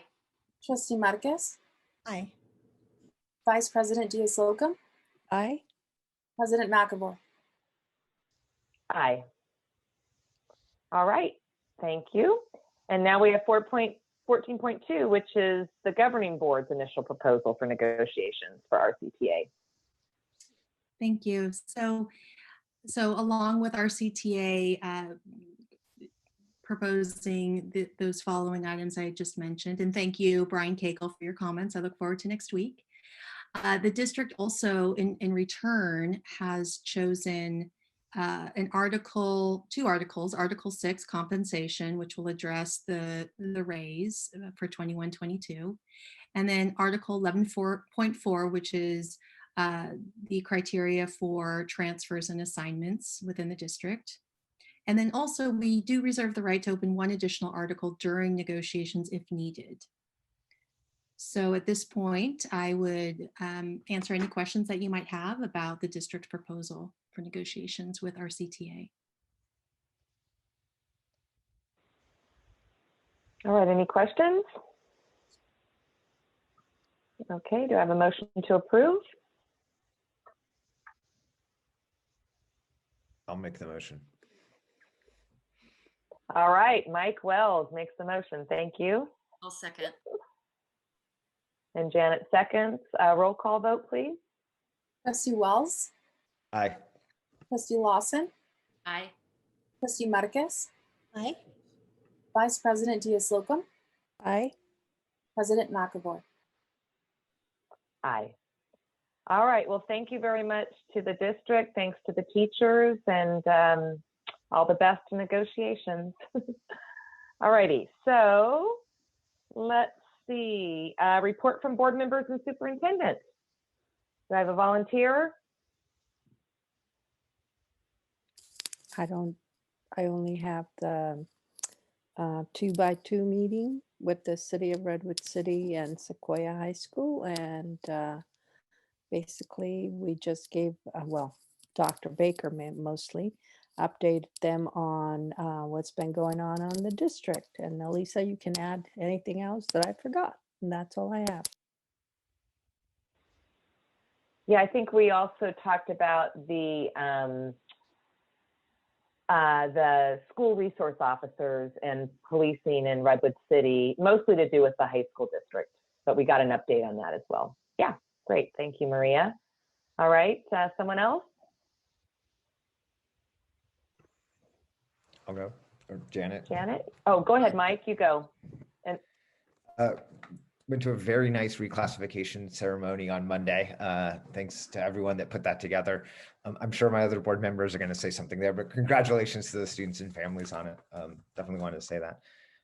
I went to SEPTAR PTA, sorry, when they met with Adelante families there. And it was kind of a nice reminder that how much schools help foster community, in all kinds of different communities in the school. And it's really hard in the pandemic, but it's nice to see that it's not lost, even though it's all virtual.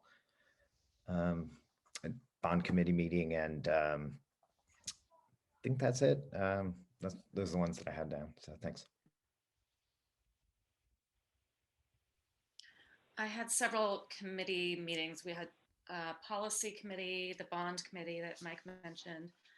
I attended the RCTA climate committee. We had Redwood City 2020 today, which has now officially been renamed Redwood City Together. So make note of that. At least you called it Redwood City 2020 today when you're speaking. Gosh, you're right. It is going to take me a while. Feel free to let's see. Last week we had the equity committee meeting to start forming the ARs for our equity policy. And Linda, I just thought that was so well done. I think it was 3 hours, and I felt like that just flew by.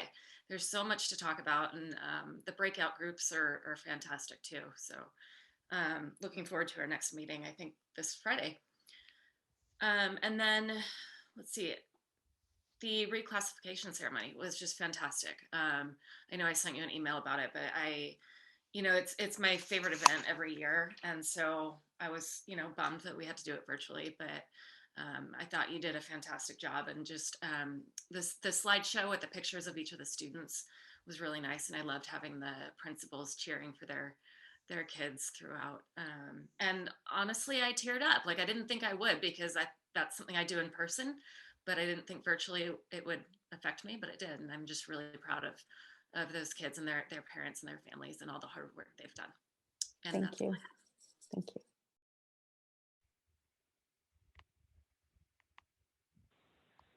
Cecilia, And do you I have an also update? attended the yeah, so I also attended, of course, the reclassification, which again, Linda and everyone that put it together, thank you. It was great. And then one of the things that I do want to point out about the reclassification, I actually was taking it a step back a little bit. So I was once reclassified as an English learner, and that was like 30 something years ago. And what I was actually very surprised that these kids were actually, very young. I mean, I did come into this country when I was in the 7th grade, so I was a little older. So it actually made me very proud that they actually, are, obviously I don't know what grades they were in, but just from the look of their faces, somewhere between like 1st and 4th grade, maybe 5th grade. So that was really great. And so that was the only meeting, and other than our one-on-one with John, but that was it. Thank you. All right, thank you. And let's see, I had some of the similar meetings, policy committee meeting, the equity. Again, I think the richness of what we're going to come up with is really going to be great. How many people are on the committee? Linda, just to let Now the other board members 63. know? I think we added another, so we're at 63. And I have people who are wanting to get in, and I just can't accept everyone, obviously. But I am having a second group with just the native Spanish speaking families. And so I'll share more about that at some point, but it's good. Yeah, so we'll give an update, and I do think there may be an opportunity for us to think strategically about equity and are there opportunities for other engagements? Because yes, we had a lot of interest in the application went out to all parents, and we tried to get into as many as we could, but you just, you can't take everybody. So anyway, we'll have more discussions about that, but we look forward to sharing the results with the rest of the board for sure. In the community. And then reclassification, I just wanted to say thank you very much, Linda and Evelyn. I know how much work you put into it, as well as others. We had Itzel and Gonzalo there, and and actually all of us were there. But I know that some of you put in a lot of work to make that happen, and it was really nice. And yeah, congratulations to the students for sure. It's a big accomplishment. And then let's see, I already talked about the CSBA reopening. There's been a lot of webinars about that. 2x2x2, Maria covered. And then, yeah, Redwood City Together. And I just want to say that the energy with, Maria, you served for many years on this committee or this collaborative. And the energy with this collaborative right now is amazing. I mean, I've been with it for a while and I've never seen anything like it. Dr. Baker, I know you've been with it for a while. We've really brought on a lot of additional partners that I think are really adding to the conversation and really helping us bring in that community voice that I think we need. So anyway, really happy with Raphael as the leader of that group. So more to that, I think at some point we could ask Raphael to come and give an update to the board and our community, kind of where we're at, because there's a lot of cool stuff happening. And I know Dr. Baker's been putting a lot of time helping as well. I know we came up with all those committees, and I didn't even know I was on that committee. So I go, what happened here? How did that happen? I'll have to ask Amy. I think you're in charge of data. It's like, oh my gosh. But Amy from Stanford's there, so it's great. Yeah. Yeah. All right, Dr. Baker, I'm turning it over to you. So a lot of the same items that were mentioned, definitely I attended. And just a big, as Warren would always say, and I always copy Warren about this, is shout out, Linda, it was great. The ceremony was fantastic, reclassification ceremony. And Evelyn did an outstanding job, because when you said we were going to have this and you gave me the date, and I go, and this is going to be virtual? Because, we're always used to being on the stage and shaking the hands, and, the kids want the pictures and they want the hugs and all that. I go, oh, how is this? It was an outstanding job. And the piece of her contacting the parents to get pictures of kids, not necessarily their school picture, maybe some were, but their parents and their siblings together in a great picture. It was great. It was great. I maybe we should do it that way all the time. I told her she started a tradition, because that PowerPoint was really sweet with the family pictures. That was really nice. It's really good for those people that in the community or teachers that didn't see it. I think we have it on. It'll be online, or we get Jorge to put it. I think Jorge's putting that, if I'm not mistaken. And so it's there, and it was fantastic. I'm totally thrilled. We did have a principals meeting today, and we went through a lot of items, and the computers, the new computers for the teachers are here. There's a rollout process that the principals were made aware of. I guess there was Kyle's on, it's called a dongle, Kyle? Yep. The attachment that we need. Yes. Yes, so they're here too. So teachers will be getting their new laptops soon. There's a schedule, and the principals will get that all out. And then there is that grant for additional hubs that did come out. And Elisa, you alluded to it, that, is it Rao Chow, that was on the San Mateo School Boards Association. He was on the San Mateo County School Board, but it's no longer, but he was spearheading this, and he used a lot of our data to present to the Board of Supervisors. And he used that and other data from other districts, and that allowed this grant to be funded not only by the Board of Supervisors, but a lot of other outside entities too. So Linda is working with the principals on that grant for additional hubs at their school sites, and it's a quick turnaround. This grant is a quick turnaround. It's due what, the 5th, I think, Linda? Is it the 5th? Yeah, next week. Mhm. It's due right away. So Mhm. she's working with principals right now, and she explained about about what it was about and who it's for, and so hopefully there'll be some. As I know, parents don't think this is in person, but it is a support for our students, and it's not a credentialed teacher like we have in the classroom, but it was one of our guest teachers who's been trained by our staff development people, spearheaded by Linda, and it serves a purpose for those students who cannot be in front of a screen all day long without any support from home, or who are just feeling very anxious, who are feeling depressed, which you read the research, they need to be in these social settings. And it's really, truly providing that for some of our students. So I'm thankful that the money is out there for some additional ones. Thankful that Linda's going to lead this for our district, and thankful for the principals that are going to put forth the energy to get this, to get some of these dollars from this grant. I don't know how much there in total there is. Linda, did you read in the grant how much there is? I didn't read that. I didn't see how much there I was. was trying to see what I was looking at that too. is actually there, because it's among, I think, San Mateo County schools. So, but it's an application process.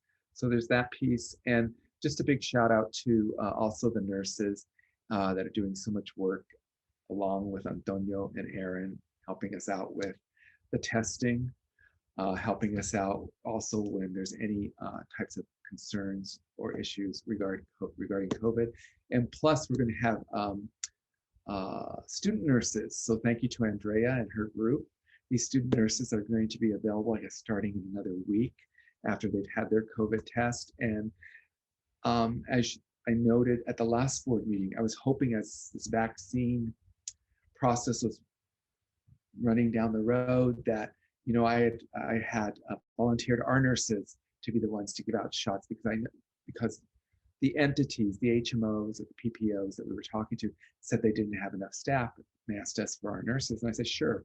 And Wendy said, you can use these 12 student nurses that can go give the vaccines also.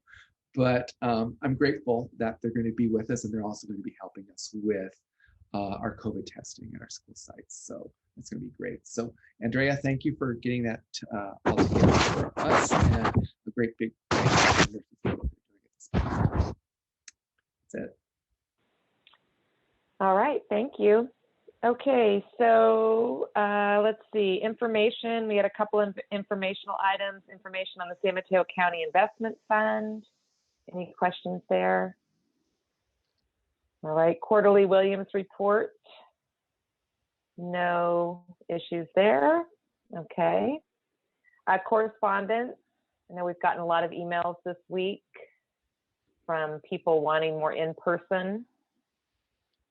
Anything else? Okay.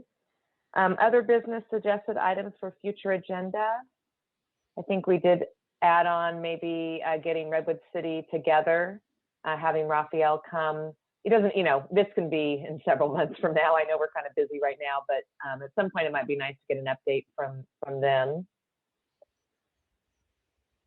I guess from us, it's our collaborative, but he could lead the conversation. All right, anything else? I think we have enough on our plate. Reopening. Okay, board agenda calendar. Changes to the board agenda schedule. Ellie, was there anything for us there? No, we just added the school board retreat for the 12th. Great. And we're starting at 8:30 with that, is that right? Dr. Baker, what time? I'd like to start at 8:30 or 9 o'clock, either one. It's going to probably be until 3. There is a lot that you have heard that we need to consider and move forward with, especially if we have more information in regard to the reopening plan by that date added to this. So I may, I have to check with my husband, but I may have to be late if we're starting at 8:30 Would you? because I drop Asher off.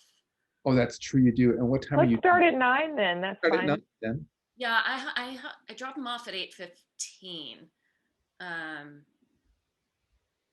Even 8:45 is fine. It's but- all, yeah, it's not as if, yeah, it's virtual. So yeah, we can all make it work that way. 8:45 would be fine. Okay, that will just give me a little bit of wiggle room. Perfect. Perfect. All right, 8:45. Great. Let's see. Oh, and look at that. We're at adjournment. We got there. And it's 9:14, so not too bad. Do I have a motion to approve that we adjourn? So move. All right, Cecilia and Janet seconds. And I'm assuming roll call, we're all good. Thumbs up. Okay. Bye.